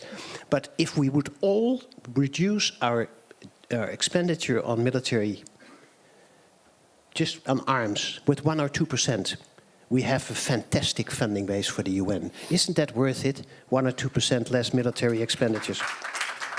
So I would look into that direction much more. I would subscribe basically to the fact that we need to start working on text and on reforms. And as I said, your paper is very, very welcome because it's very practical. At first and also at second glance, it looks extremely reasonable. And here comes the but, ladies and gentlemen. I think we need much more. At the risk, and I say here, there are two ways of going. Either you say, let's just try to achieve, I think you, sir, mentioned it, we better just use little steps based on, we've heard a Russian representative stating, and the other four would have the same statement, let's not change the veto system, for instance. So we have to be practical and pragmatic. I understand that.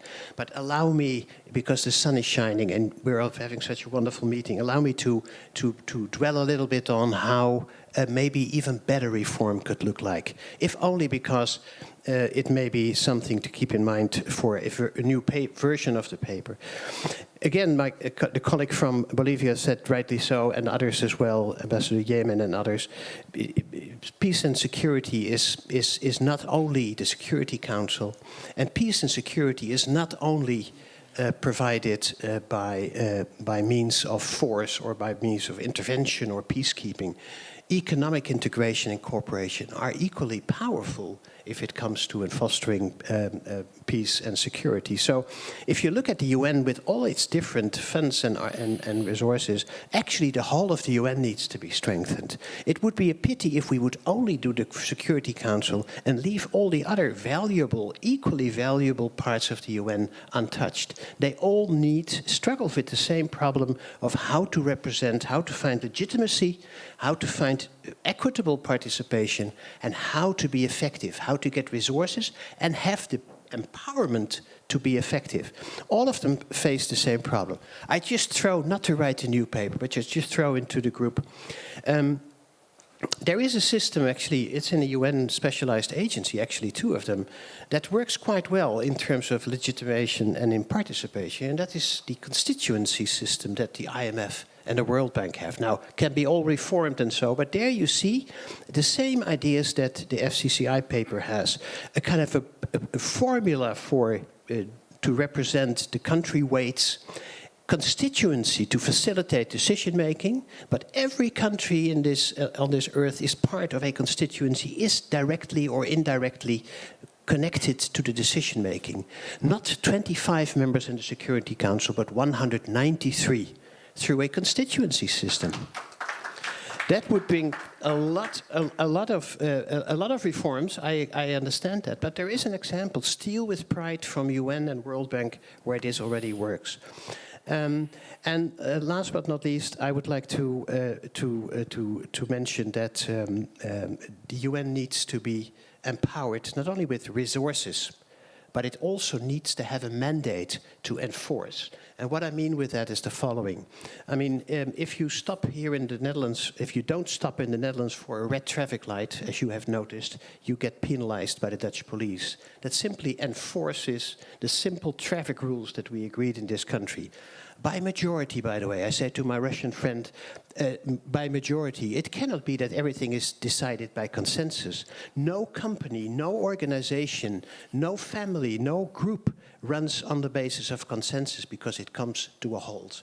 Consensus sounds so reasonable, but in practice it's highly undemocratic and ineffective. So we have to do away with all the veto powers, and we have to look at different powers, and that is a mandate of the UN to really enforce. And I give an example, climate. I mentioned climate, and then I stopped, Mr. Chair. I gave an example on the climate. We have now Paris agreements. We have voluntary agreements to do better with our climate action plans. But who is making sure that actually all of us are living up to what we agreed upon? Who is making sure that there is consistency between what we're doing? And it's a bit like with the Security Council. There is no enforcement upon these climate. We will be too late, too little, too late. And therefore, we need to have also more executive powers of the UN. It means the national governments have to give up some of their national decision-making, but didn't we do that also on a national level? And that works in all of our countries very well. Thank you. Thank you so much, Excellency, Mr. Ron Keller. Excellent. And now I invite on my left side, Mr. Sudeep Lahiri, Executive Vice President and Head, Europe, Financial Services at HCL Technologies. Over to you, Mr. Sudeep Lahiri. Firstly, good afternoon, everyone.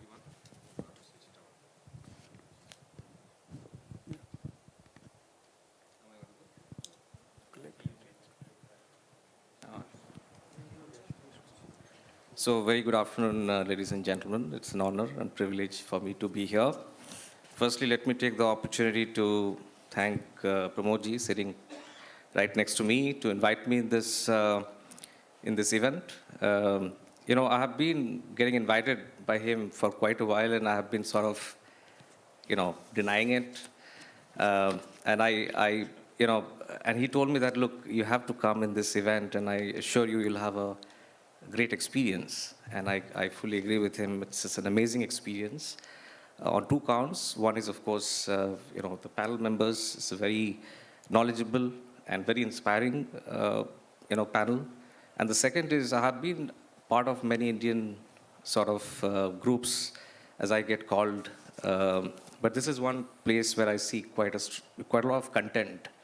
And although I didn't have the opportunity to read through the report, but whatever I've read, it's quite a good material. So I think this is one of, I would say, few events where there is a very strong and relevant content to meet the current challenges the world faces today. So my compliments to the FCCI, and thanks a lot for this invitation in this event. You know, if I may start by saying that I am representing, you know, one of the shining stars, one of the great things India brings to the world, which is IT. Of course, India is known for many things, for ages, yoga, curry, but IT is something which is truly unique. It is, you know, NASSCOM, which is the Indian you know, Indian kind of organization representing software and IT companies, they estimate that it's a $200 billion industry, growing 10% CAGR. So I represent that industry, and we have been one of the biggest beneficiaries of this global village, one world. Of course, we have faced a lot of challenges. Just by doing business in Netherlands 20 years back when I came here to start the business here, and when I compare with today, it's a very different Netherlands. And same goes with Germany, same goes with many countries. We are a company of 30,000 people operating in 52 countries, and I saw the ambassador of Cyprus will be 53 because we are setting up an entity over there. And you know, and we always debated this. And I think in the opening remark, Mr. Sandhu said, people talk about think global, act local, or think local, act global. this has been one of our biggest dilemmas. Because when we saw a lot of Western IT companies, very successful Western IT companies who have, who started their business much before us. Indian IT industry, just for your information, is not very old. It's 25, 26 years story. And they always brought in a perspective, and given the fact that I work with Big Four, and I often get advised by them, and they always say that, look, you have to localize. You have to have, in Netherlands, for example, you have to have a Dutch team, and you have to have French team in France, in German speaking. When you walk into an office, it shouldn't look like an Indian company. It should look like a fully local company. And I always have been in the view that it has to be a global model. So there has to be a global capability with a very strong local interface. And if you see the whole evolution of digitization and the information technology revolution which the world has witnessed over the last 20 years. 20 years back, if somebody would have to say that, I come from a city called Calcutta, which is a city of joy, and we are Bengalis, we love fish. So, in the roadside small fish shop, you can buy a fish and pay, not by the cash, but just by scanning your mobile phone. Now, just imagine if 20 years back it was unthinkable.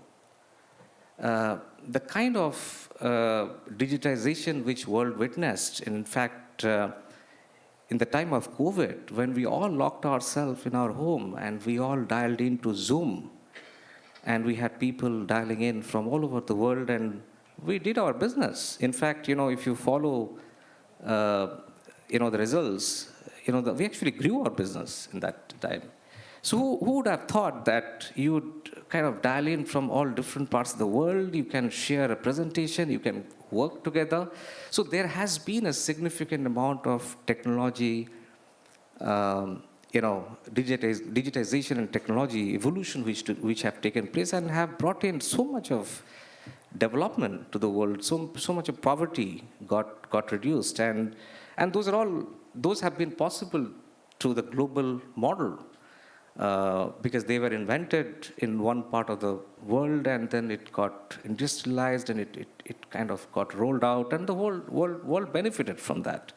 And if we think 20 years forward, nobody knows what's going to happen. We are technologists. We have a very bold vision for the world. We feel that we are entering into the era of what, in our terminology, we call moving from efficiency to elimination. And those of you who are familiar with ChatGPTs and the whole artificial intelligence would know that the world will be very different in 5 to 10 years down the line. And if you just look back last 20 years, while the world has progressed thanks to technology and digitization, but also it has many challenges. Given the fact that I'm in the board of many companies and I advise a lot of CEOs, one of the investment element which have really significantly went up is cybersecurity. Every organization, their spend on cybersecurity has gone up significantly. The world faces enormous cyber threats. And there is no border. The cyber threats can happen, cyber warfare can happen from one country to other country. Now you talk about ChatGPT or AI, it will bring all kinds of challenges. It will, of course, bring a lot of positives, but it will have a lot of challenges. Just imagine ChatGPT getting integrated with Microsoft Bing, or Google brings in Bird and you Google it. It would need 120 times of data center that what we have today in the world. Just imagine 120x of data center, what kind of emission which will happen in the world. It will have all kinds of threats which we don't even know. So we need to put in place guardrails, and we need to put in place sort of mechanism to dialogue, and the mechanism to also put in some sort of agreements, and that is only possible through a global order. Now, who is the global order?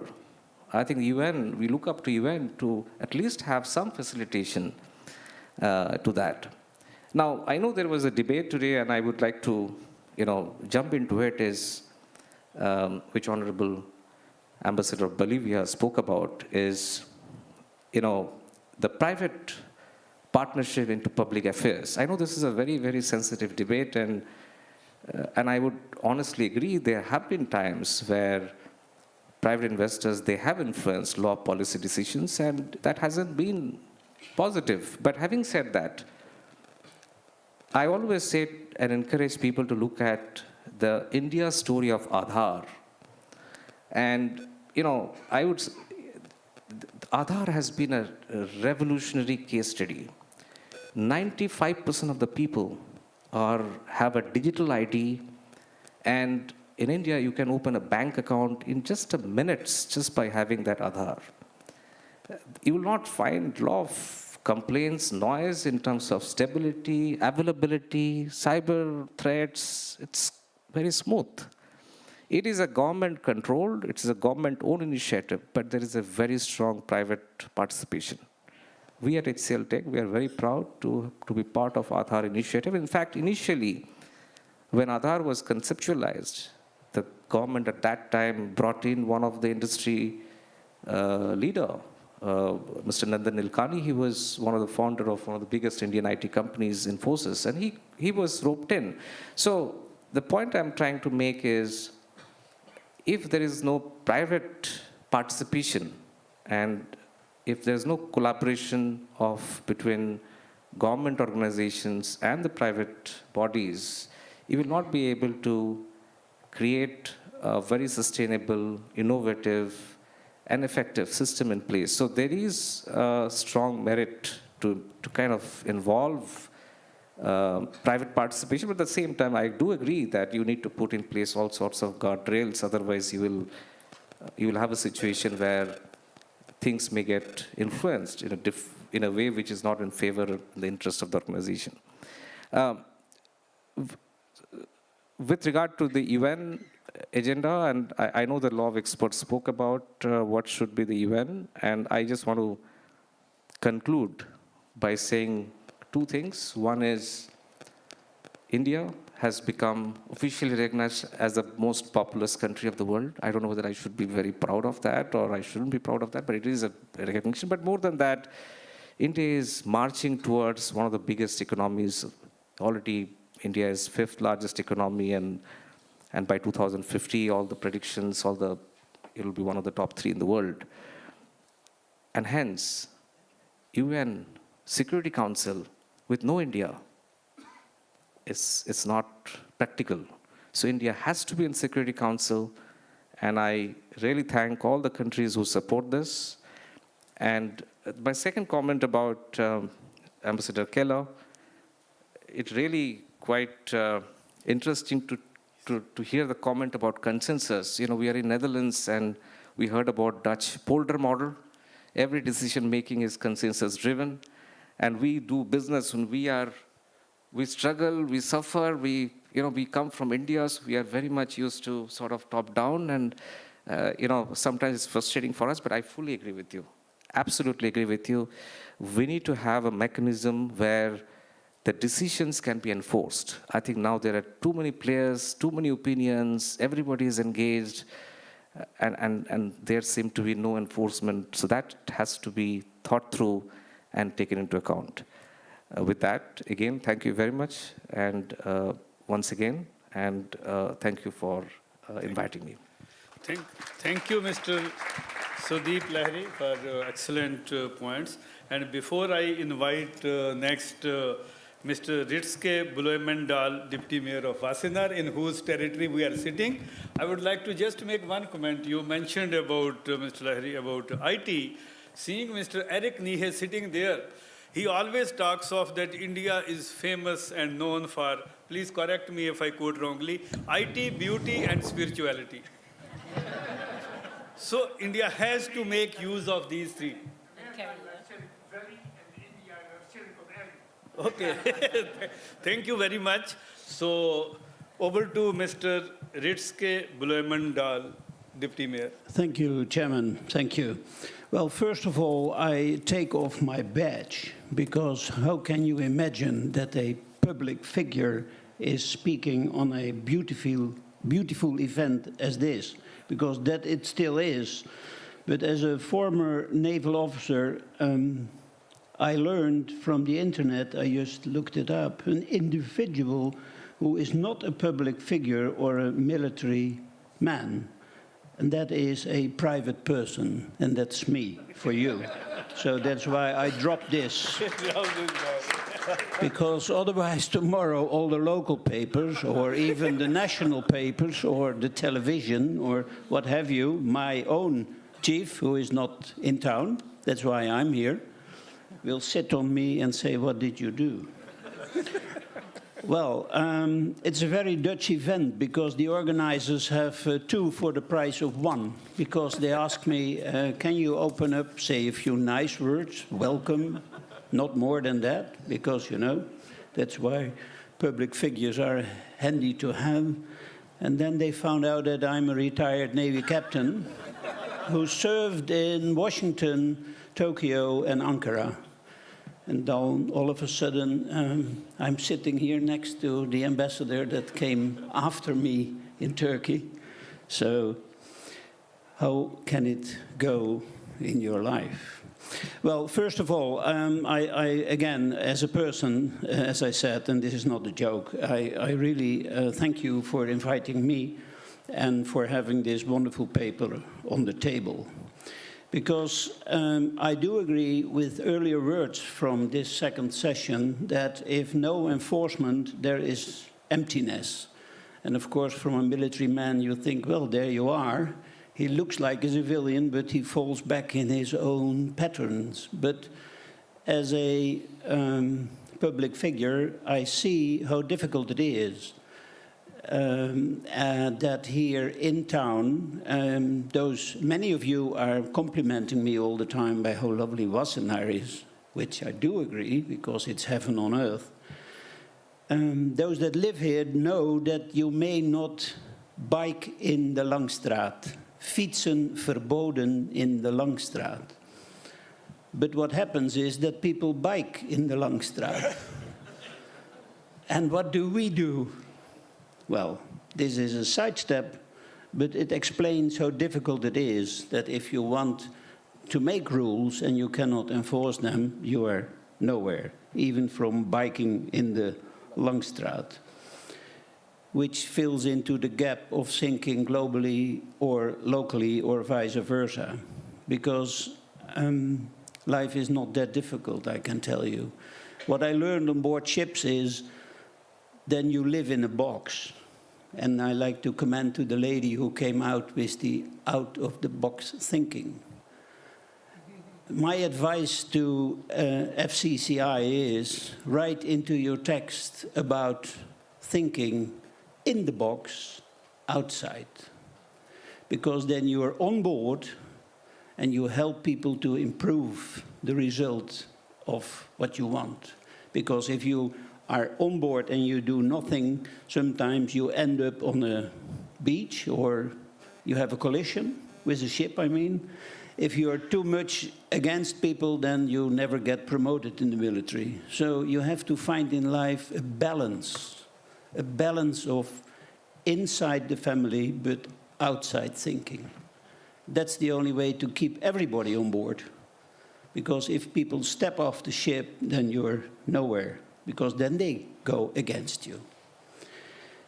And then I very much agree with what Ambassador Keller said. Of course, you know, we worked in the same embassy. So, but the thing I learned in my life is that a balanced life means a good working economy, a balanced social society, and then if you have armed forces in the back, it's helpful.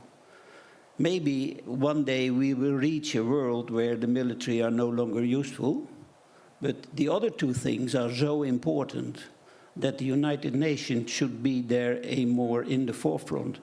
And as we in the West have now our money where we have our mouth, I even now agree with you that a few pennies in the other direction would do well, because let's put money there where it is more helpful to create a peaceful world, which could be through the United Nations. Well, this is out of my head. I think I said everything I wanted to say. Yeah, I'm not going too deep into the substance, but as a sailor, you like procedures. Same with airmen, otherwise all of a sudden the trip ends in the wrong way. So the procedure of outside thinking in the box would be my advice, and please write it somewhere down. Thank you. Thank you very much, Mr. Ritske Bloemendal, the private person. So, excellent comments. So, I will leave Dr. Pramod Agarwal because he made a presentation, excellent presentation. So, he's also on the panel, but we leave him out. So, any questions or any comments? Because the time we are almost closer to closing, just a few minutes late we started. So, I will take in the end only one minute or 90 seconds perhaps, if not 60, to conclude. But the questions, over to you. Anyone in the question side? Thank you. Yeah, we have Hello. one here first, because he and you are the next one. Sorry. Same thing, say your name and then the question. Hi, I'm Omeya, a researcher in the Netherlands.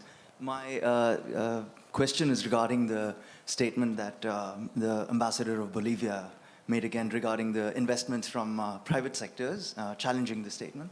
So my statement is if private sector is not involved, then the only other option, because funding is inevitable, it's going to come from the most affluent nations, and then that's again going to wield more power to them.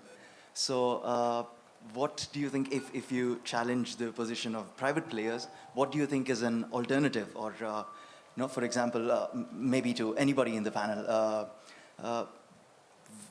how should the source of funding be divided in the world so that somehow funding yields power, right? So in that sense. Before Ambassador Sarmiento responds, in FCCI we do recognize, and we did have one conference here, public-private partnerships, even though that was in the agriculture sector, and even in this paper that is circulated, we have talked about the private companies. And I think Ambassador Sarmiento, any comment on that? Well, very shortly. What happened when we have a financial crisis? The first thing the government do is to save the banks. When we talk about the most powerful financial conglomerates, we will look there. There is the financial sector, but also the banks, but also the arms sector, the arm industry as such, that have proper interest to sell the arms, to put more fire into a conflict. That's why I think in terms of security and peace, perhaps in other areas would be advisable, but we have been seeing this even in the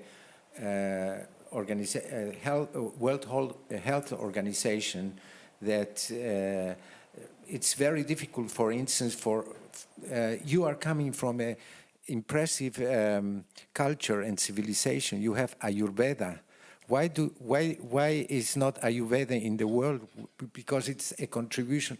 Because the pharmaceutical industry in the Western doesn't want. That's why we are fighting with China, you, and other cultures to bring this kind of traditional medicines for the world, for the benefit of the world. But there are other industries who finance certain things that the World Health Organization is only now starting to look, okay, there is something else there. So I don't have any other alternative thought, but I think it's something to think about. Thank you. Thank you very much, Ambassador Sarmiento. And Her Excellency Ms. Sahar Ghanem would also like to comment. Yeah. Ambassador, I so much understand the limitation you believe and the concerns, which is very valid concerns, because the impact and the influence of private sector can be very dangerous with the agenda sometimes they have, and we saw that on countries, how the interests of the countries were damaged. But at the same time, and this is too much Dutch using the but, it is also can be possible to do it in more innovative way, because we can speak about two ways of that contribution: voluntary contribution, but also like a mandatory contribution made by countries, and that can be used, I believe, because that will not be with a forced agenda by those business or companies or big corporation. At the same time, UN also needs to find ways to more innovative contributions from the private sector, but also from us ordinary people. For example, I will mention the Safar tanker issue. If you have heard about it, Safar tanker is a floating tanker next to the Yemeni coastal line, and it can be in any point damaged, collapsed, or something. And there is now a big effort led by the Netherlands, and one part of the contribution, it's very small, but just give the private sector contribution, was from a big Yemeni business company that is cash or money, financial contribution. But there was also another contributions from Dutch and other companies, which was by their expertise, by their services. And that is very much needed in some certain examples or cases or topics. The other thing, there was crowd funding. And the crowdfunding is by the people, but the problem, and you mentioned the IT channels, it was very limited to those who are having credit card or that kind of, not easy for anyone. I tried myself to donate, I couldn't, because it needed only a very spatial channels, and I thought why they didn't use like what sometimes normal shops, like, fish shops, sometimes they will use it, PayPal, Ideal, and anything, So that is also very much needed, to be thinking out of the box. I understand the complexities of the books of the United Nations, because there are many financial restrictions, but they can think in a way that balance between accountability, the financial accountability and monitoring, and between the effectiveness and easiness of contributing to the United Nations, because we are also citizens of the world, and we are part of the responsibility. So you can manage, in my opinion, if there is mandatory contribution can be used by the private sector, or a mean to include them. Thanks. No. One solution which I think will explode every free market people's heads is to tax the international corporations with an earmarked tax. So that's something that you can consider. But I think everybody in every market will kill you. No, if you allow me just to say that I very, very much agree with you. That again, it requires a United Nations tax organization to do that. Again, you see an issue that needs global governance. Just one word, if you allow me, on the issue of contribution and voting power and influence. One thing, the other extreme is that you have one country, one vote, and that doesn't work. We have to be realistic. I mentioned IMF and World Bank, and why is it so difficult to break through the deadlock in the Security Council? Because it's about those who have power don't want to share it so easily, and that's understandable. You don't give it before you have new shoes. You don't throw away your old shoes. So we have to find a solution. And in my strong opinion, and based on the evidence that, for instance, again, the IMF and the World Bank has shown, if you do put weights into the countries and contribution and voting power, you will be mirroring the true power constellation on Earth. And that's difficult, that's what the formula is about. But the advantage, if you succeed in doing that, is that the decisions that ultimately are taken in this weighted decision-making process are basically carried by all that are in power as well. And that is crucial, because you don't want to have decision-making which nobody implements. That's where you end up in Wassenaar. You don't want to have that. So you do need to go for weighted contributions and voting, like in the paper done, but not only for fairness reasons, but for effectiveness reasons. Thank you. And I think we better go to the second question, and then later on we'll come back with some other. Thank you, panel, for your time. My name is Sachin Soni. I am FCCI trustee, and I'm a finance professional. It's regarding being a visionary in a democratic setup. I understand we have been talking about weighted average of a lot of things, but if you see whether it's private sector or the democracy, it's led by one guy, whether it's Steve Jobs of Apple, whether it's Modi of India, who brought India to this limelight at this time, or taking UK out of where it is right now, is one guy. You usually bet on one guy. So how do you see in UN that one guy emerging out of this whole conversation? First of all, do we have that one guy who will lead all this into the Security Council? And eventually, how would that visionary look like?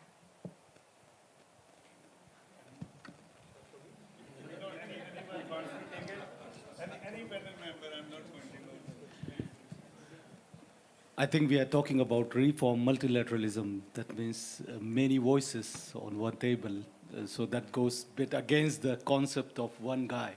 And if you have to say one guy, I would say then it again would be a consensus builder who have gone through the difficult process of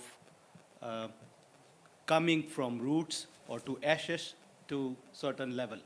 If I have to, and if I take a hat of being let's say, aligned in that sense, and if I have to talk about India, then probably a lot of developing countries, especially from Africa or Latin America, would look at Indian model of possible success than copying European model of success in that sense. Because I think their challenges, their multilateral issues, there are multicultural issues are quite identical there.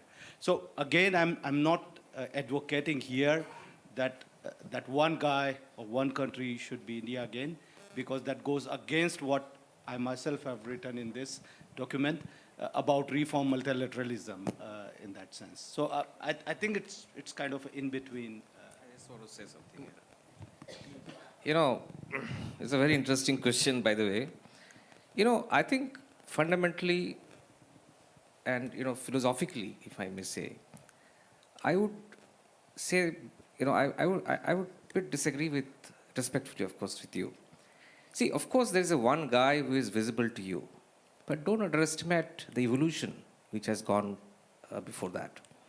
We are coming from a world where people used to believe that sun goes around the earth until, Galileo discovered apple dropping from the tree, to Newton, to Einstein inventing theory of relativity, to where Elon Musk is now talking about taking us to Mars. You talk about Steve Jobs. I mean, don't underestimate, the work being done. So Steve Jobs hasn't become Steve Jobs since day one. I think, the danger of one guy is, you don't talk about this evolutionary process of the development.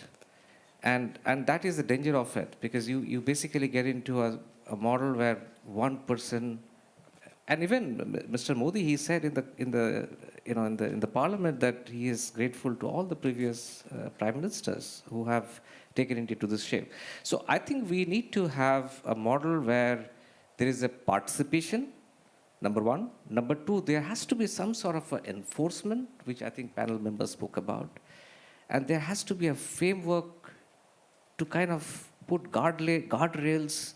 See, the world, the human energy will drive the innovation. We don't need governments. We don't need people. the whole, and there's a saying that, the mother of invention is a need, right? So the world will move. I think what the system has to do is to put in guardrails and make sure that there are some sort of mechanism to enforce and manage and regulate. I think if we can achieve that, I think we'll be able to create a lot of value for the world. Thank you, Mr. Lahiri. I think we will stop taking more questions. I know this is such a subject, all of us can speak a lot on that. So with Ambassador Sarmiento's last comment, and then 30 seconds I will close. Please. Thank you. You Just have a question.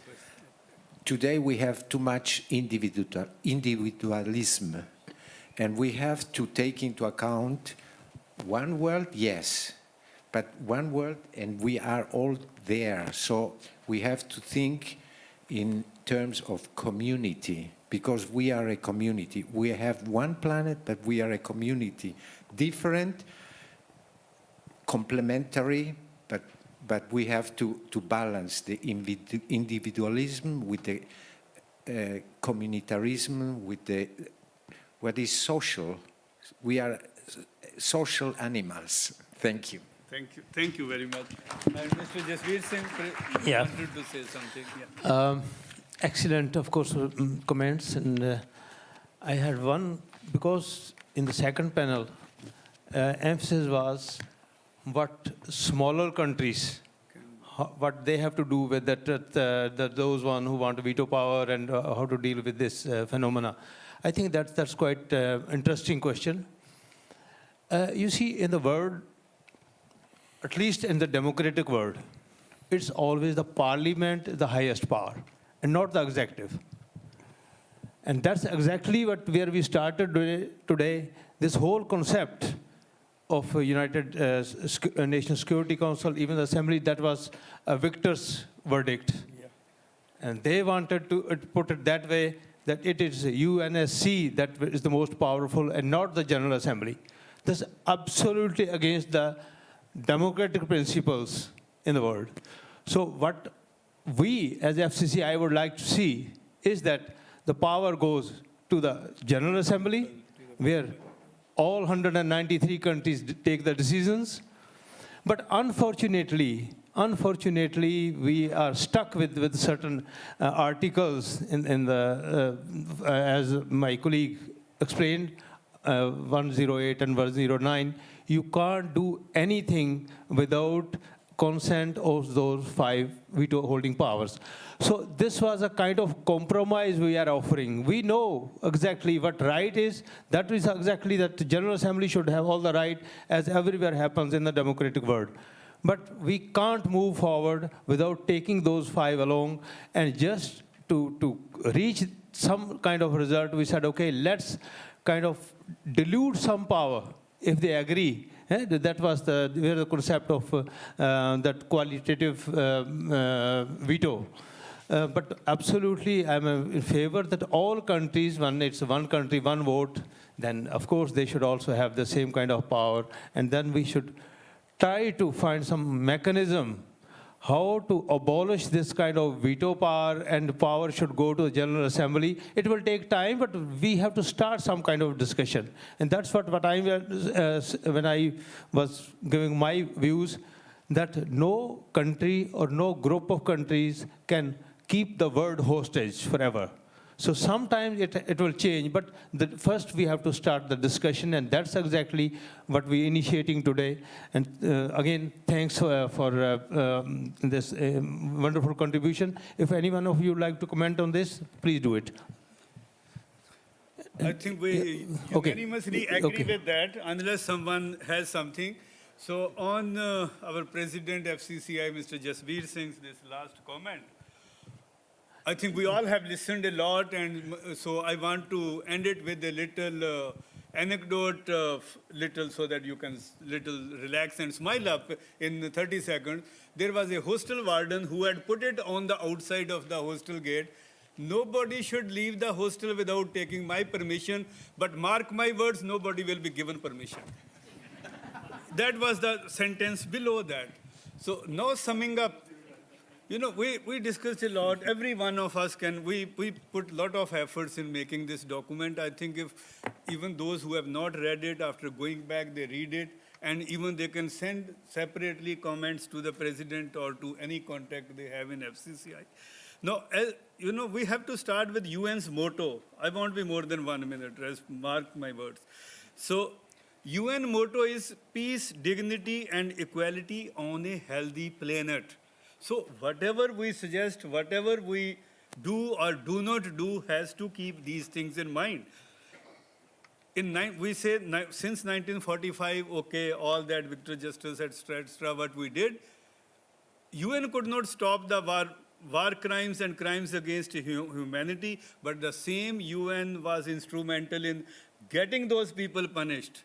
A lot of them are confined for the rest of their lives in the prison.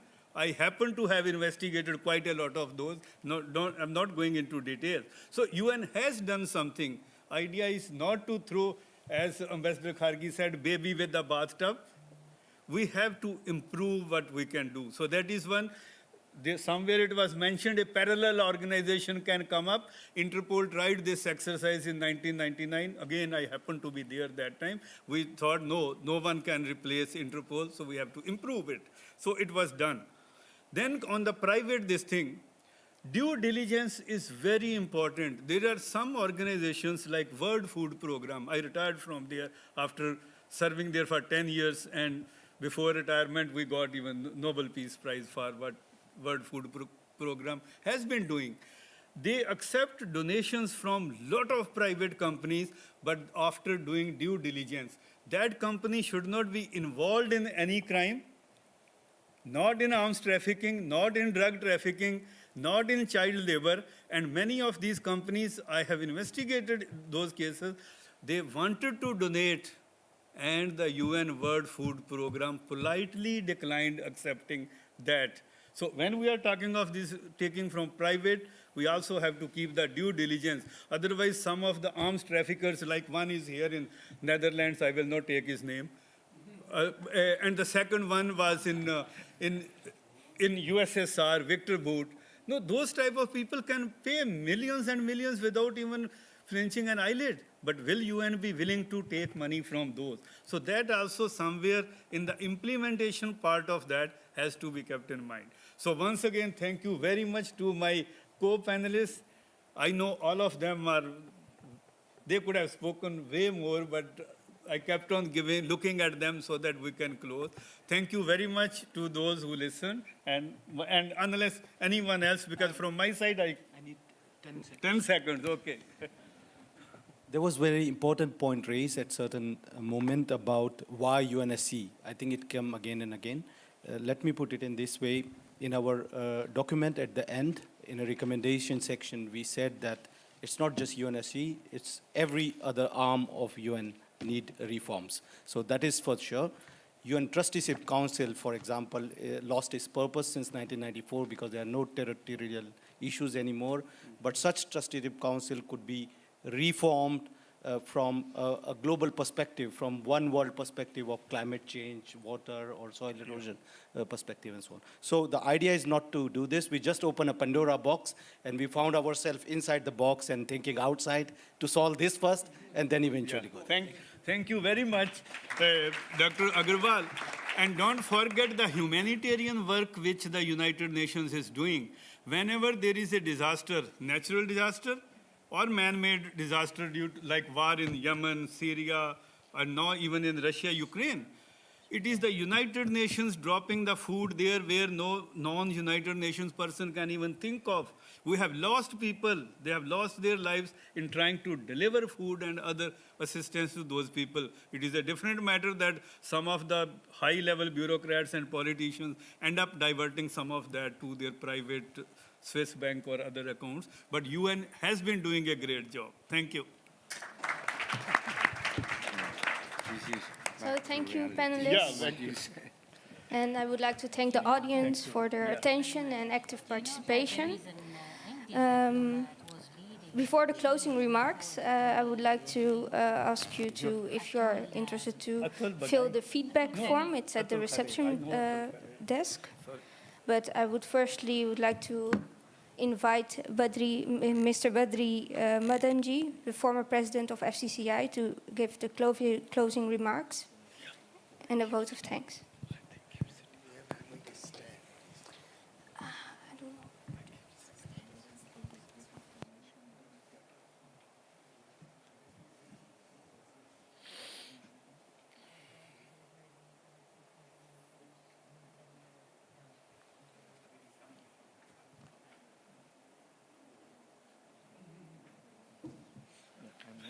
What he explained about the ethics,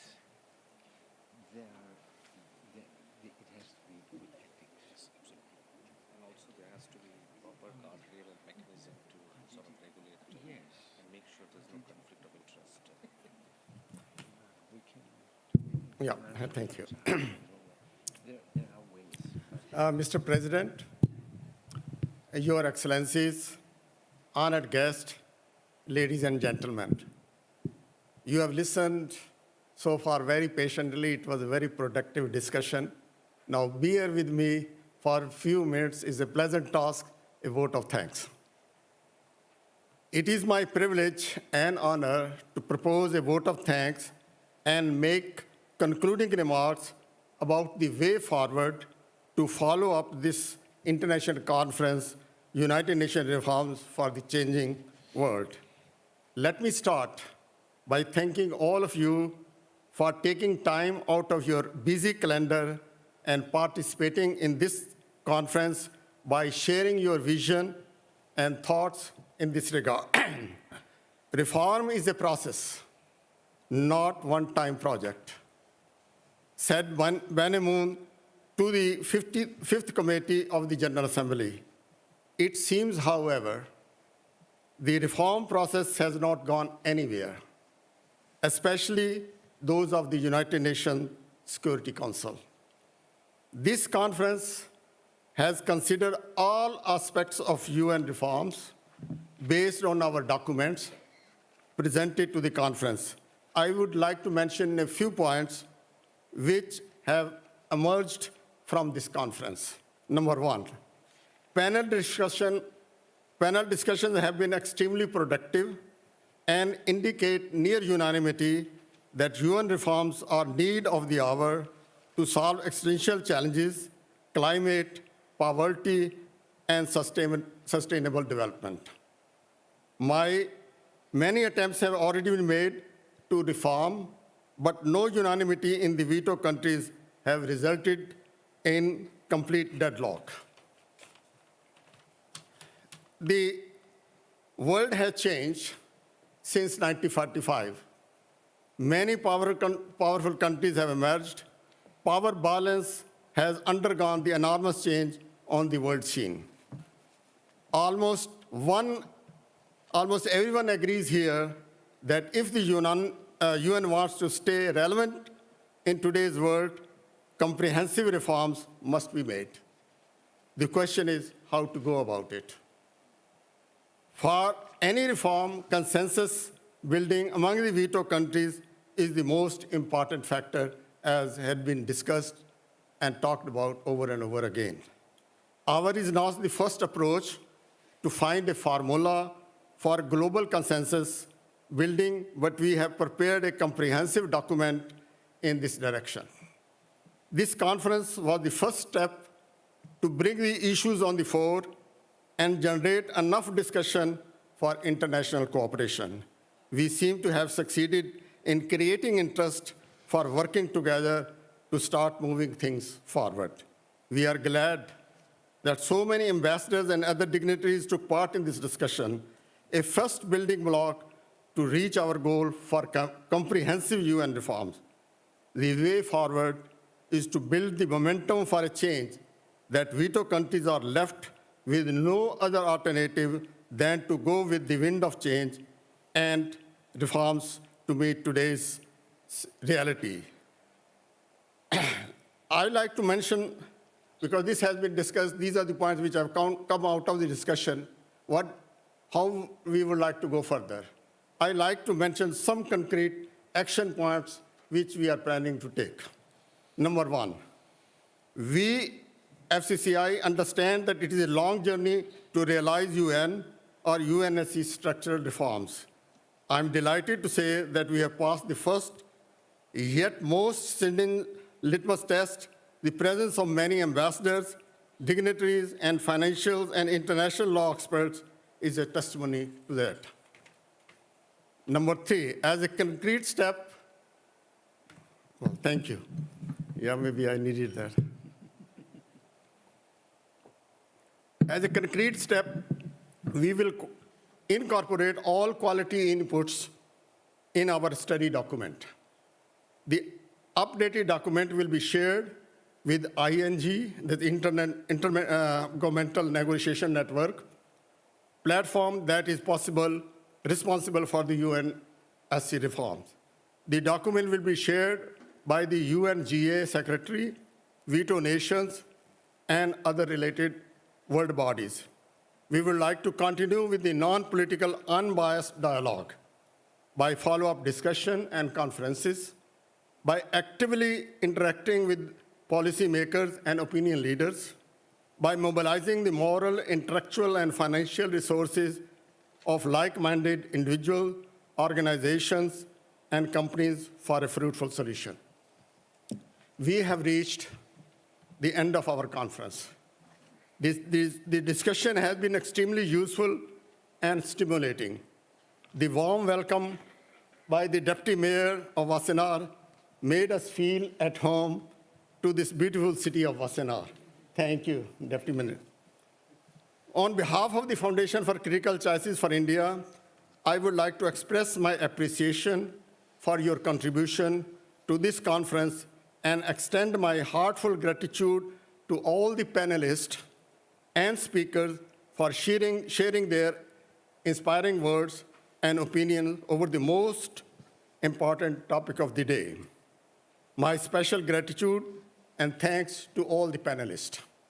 Excellencies, the Ambassador of India, the Ambassador of Brazil,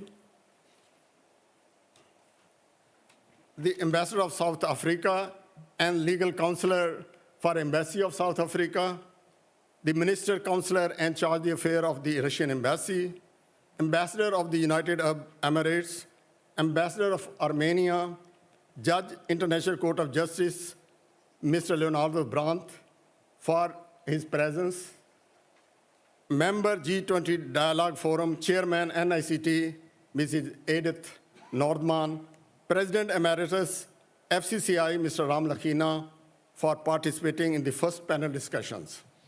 Excellencies, Ambassadors of Yemen, Ambassador of the Republic Suriname, Ambassador of the Plurinational State of Bolivia, Ambassador of the Republic of Burundi, Ambassador of Cyprus, and Deputy Mayor of Wassenaar, international expert on geopolitics and ex-ambassador, Mr. Ron Keller, Executive Vice President and Head Europe Financial Services at HCL Technology, Mr. Sudeep Larry, Vice President Program, FCCI, Mr. Pramod Agarwal, for their participation in the second panel discussion. My heartfelt thanks to the chair of both the sessions, Mr. Jasbir Singh, President, FCCI, and Mr. Harjeet Singh Sadhu, former coordinator, UN Security Council panel of experts. For the success of conference, it pleases me to congratulate and thank Mr. Ram Lakhina, Chairman Emeritus FCCI, for his theme presentation, and Dr. Pramod Agarwal, Vice President FCCI, for giving FCCI vision on UN reforms with special focus on UNSC. A conference like this is not possible without the financial support of sponsors. My heartfelt gratitude and thanks to HCL Technologies, Singh and Rai Makers Advocaten, Mr. and Mrs. Ram Lakhina, the India Foundation, Mr. Jasbir Atwal, Bridging the Gap Foundation, Dr. Sachin Soni, and Madan Real Estate for their sponsorship of this event. A lot of effort has gone into making this event a grand success. I'd like to thank everyone involved in this organization, especially Mr. Dev Gurnani, Mrs. Suman Koronahaf, Ms. Pranita Deshpande, Mr. Glenn Marapin, Mr. Sonia Sodhi, and Dr. Yamini J. Singh. Without you, ladies and gentlemen, we would not have been able to succeed in this venture. Thank you very much for participating and making it a huge success. To end the closing remarks and a vote of thanks, I'd like to quote Martin Luther King. An individual has not started living until he rises above the confines of his concerns to the broader concerns of all humanity. This can also be said about the United Nations Security Council. Thank you so much. Thank you, Madanji. I would like to invite Jasbirji on stage to hand out the mementos. Well, friends, you have done so much for us, contributed a lot. We cannot send you just empty-handed home.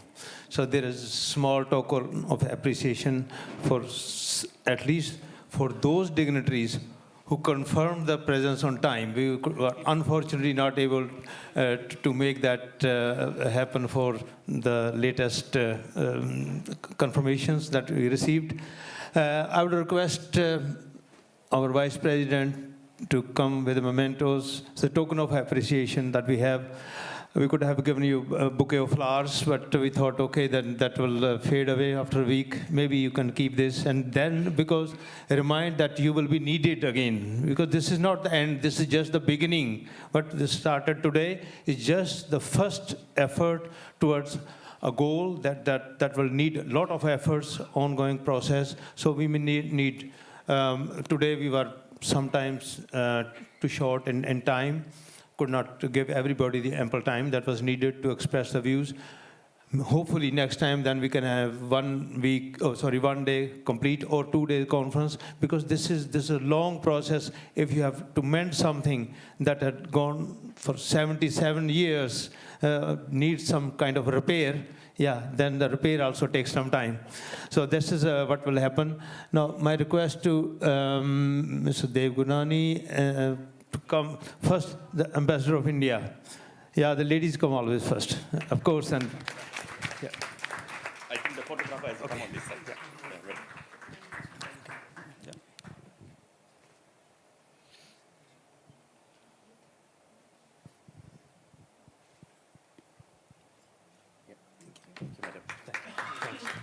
Yeah, well, again, then Ambassador of Yemen. Oh, difficult? Okay, we will list. Okay.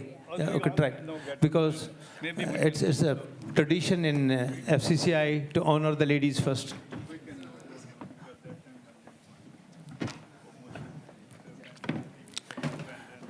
Yeah, it's okay.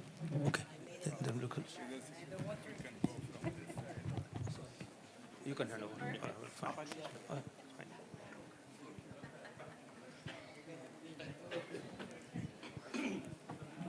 Again. Thank you.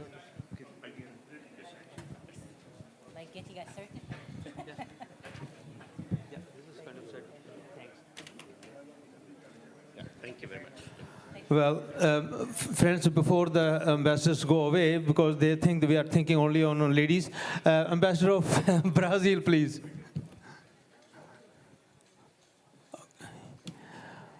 Of course. Ambassador of Brazil, okay. Thank you. Okay. Yeah. Yeah.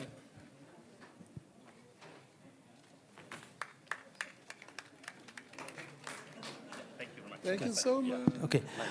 Well, friends, Ambassador of Suriname, Ms. Kari, we need just one minute. Okay. You? Yeah? In Amsterdam. Okay. Oh, you have to leave? Okay. Fully understand. Okay. Okay, I will see you. Okay. Yeah. Okay. Yeah, of course. No, cross the free. Okay. Come just. Well. Thank you. Thank you. Thank you. Well, Ambassador of Bolivia.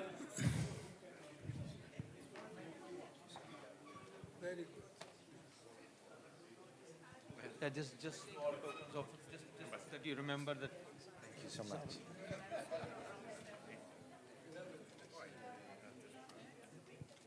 Thank you, Ambassador. Thank you. Okay, Great sorry. work.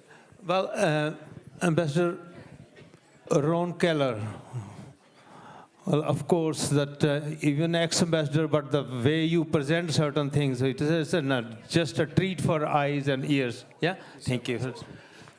Okay, okay. Okay.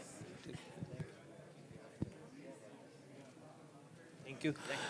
Okay, though we missed the contribution, active contribution from the ambassador of Cyprus. He was a bit late, but we have to acknowledge that. Oh, sorry. No, he left, I think. Ambassador of Cyprus left. No, then we have ambassador of Malta, Mr. Mark Pace. He joined later. But yeah, of course, that he told us beforehand that he has some other commitment, and so he will not be able to. Ambassador, sorry, the center. Yes. Yeah, Ambassador, look into this. Yeah, thank you. You are getting this, but keep in mind that you owe us some comments and presentation next time. Okay? Thank you. Today it can happen, of course. Well, friends, we have Ms. Gurnani. Can we have something for our dear friend Edith Nordbaum?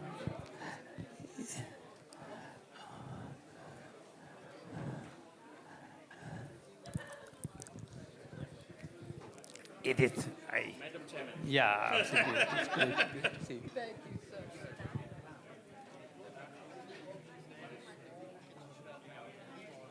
Thank you very much. Thank you. I hope you enjoyed the conference. Yeah, it was absolutely. Well, ladies and gentlemen, another personality you didn't see on the stage. That was from Ministry of Foreign Affairs. Somehow she escaped today, but we will need her maybe in the future. She was DCM of Dutch embassy in Mumbai. Caroline Rietveld, I think that she deserves just for her presence and for her continued support from the very beginning for the project. That was Mr. Gurnani. Do we have?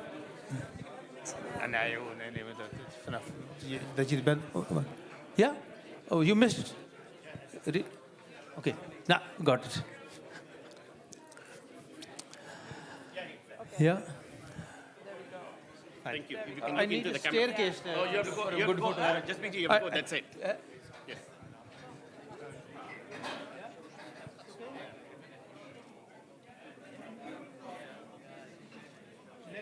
Next time I will take a staircase if I have to photograph Nas to her. Thank you very much. Okay. Well, my apologies to the Deputy Mayor of Wassenaar. My apologies also to Ambassador Eric Nihe. Oh, no, only Ambassador Russia. Yeah, yeah. Oh my God. My apologies. We are missing someone very, very important. He is sitting in the back. So, Consular Minister of Russia, please. Oh, where is he? Over there. वो कौन है? वो जो उधर. वो South Africa का हाँ हाँ उनको देने के. Okay. Wow. Great. You can be center. Okay. Just meet you.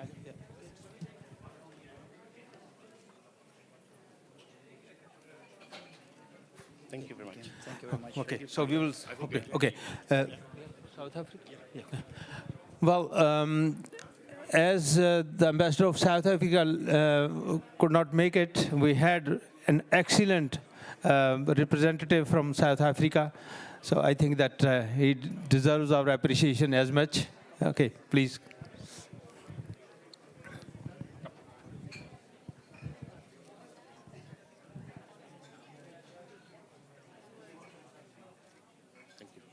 I think we have covered all the dignitaries at least. Well, friends, there is one more honor. At every conference,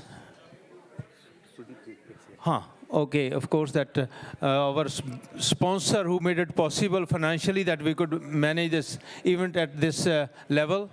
Mr. Sudeep Lahiri of HCL. Mr. Sudeep Lahiri, HCL, please. This is just for the record that you, yeah, it's for the record that you were here, okay? Thanks again. Yeah, just token you.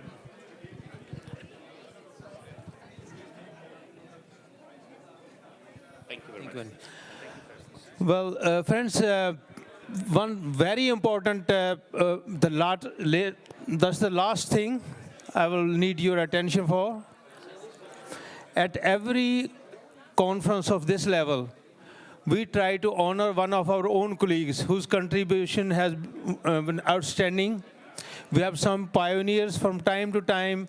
We invite one of them to come to the stage to receive that kind of honor from the team of FCCI. And one of the pioneers and former president of FCCI is Mr. Badri Madan. He has been continuously from the very beginning doing this, even in this project. A lot of work done by him, and of course we cannot just let him go like that. As I said, one by one, each one of you who started this whole organization will be invited to be on the stage. And for this honor, I would also like to invite Madam Ambassador to be here, because normally you know that other colleagues got from your hands. Please come in. And next time it will be another pioneer. But, okay. Yeah, please. Okay, please. Okay. Okay. Okay. Thank you very much, Mr. President. Thank you, Madam Ambassador, for giving me this honor. I really, really appreciate it.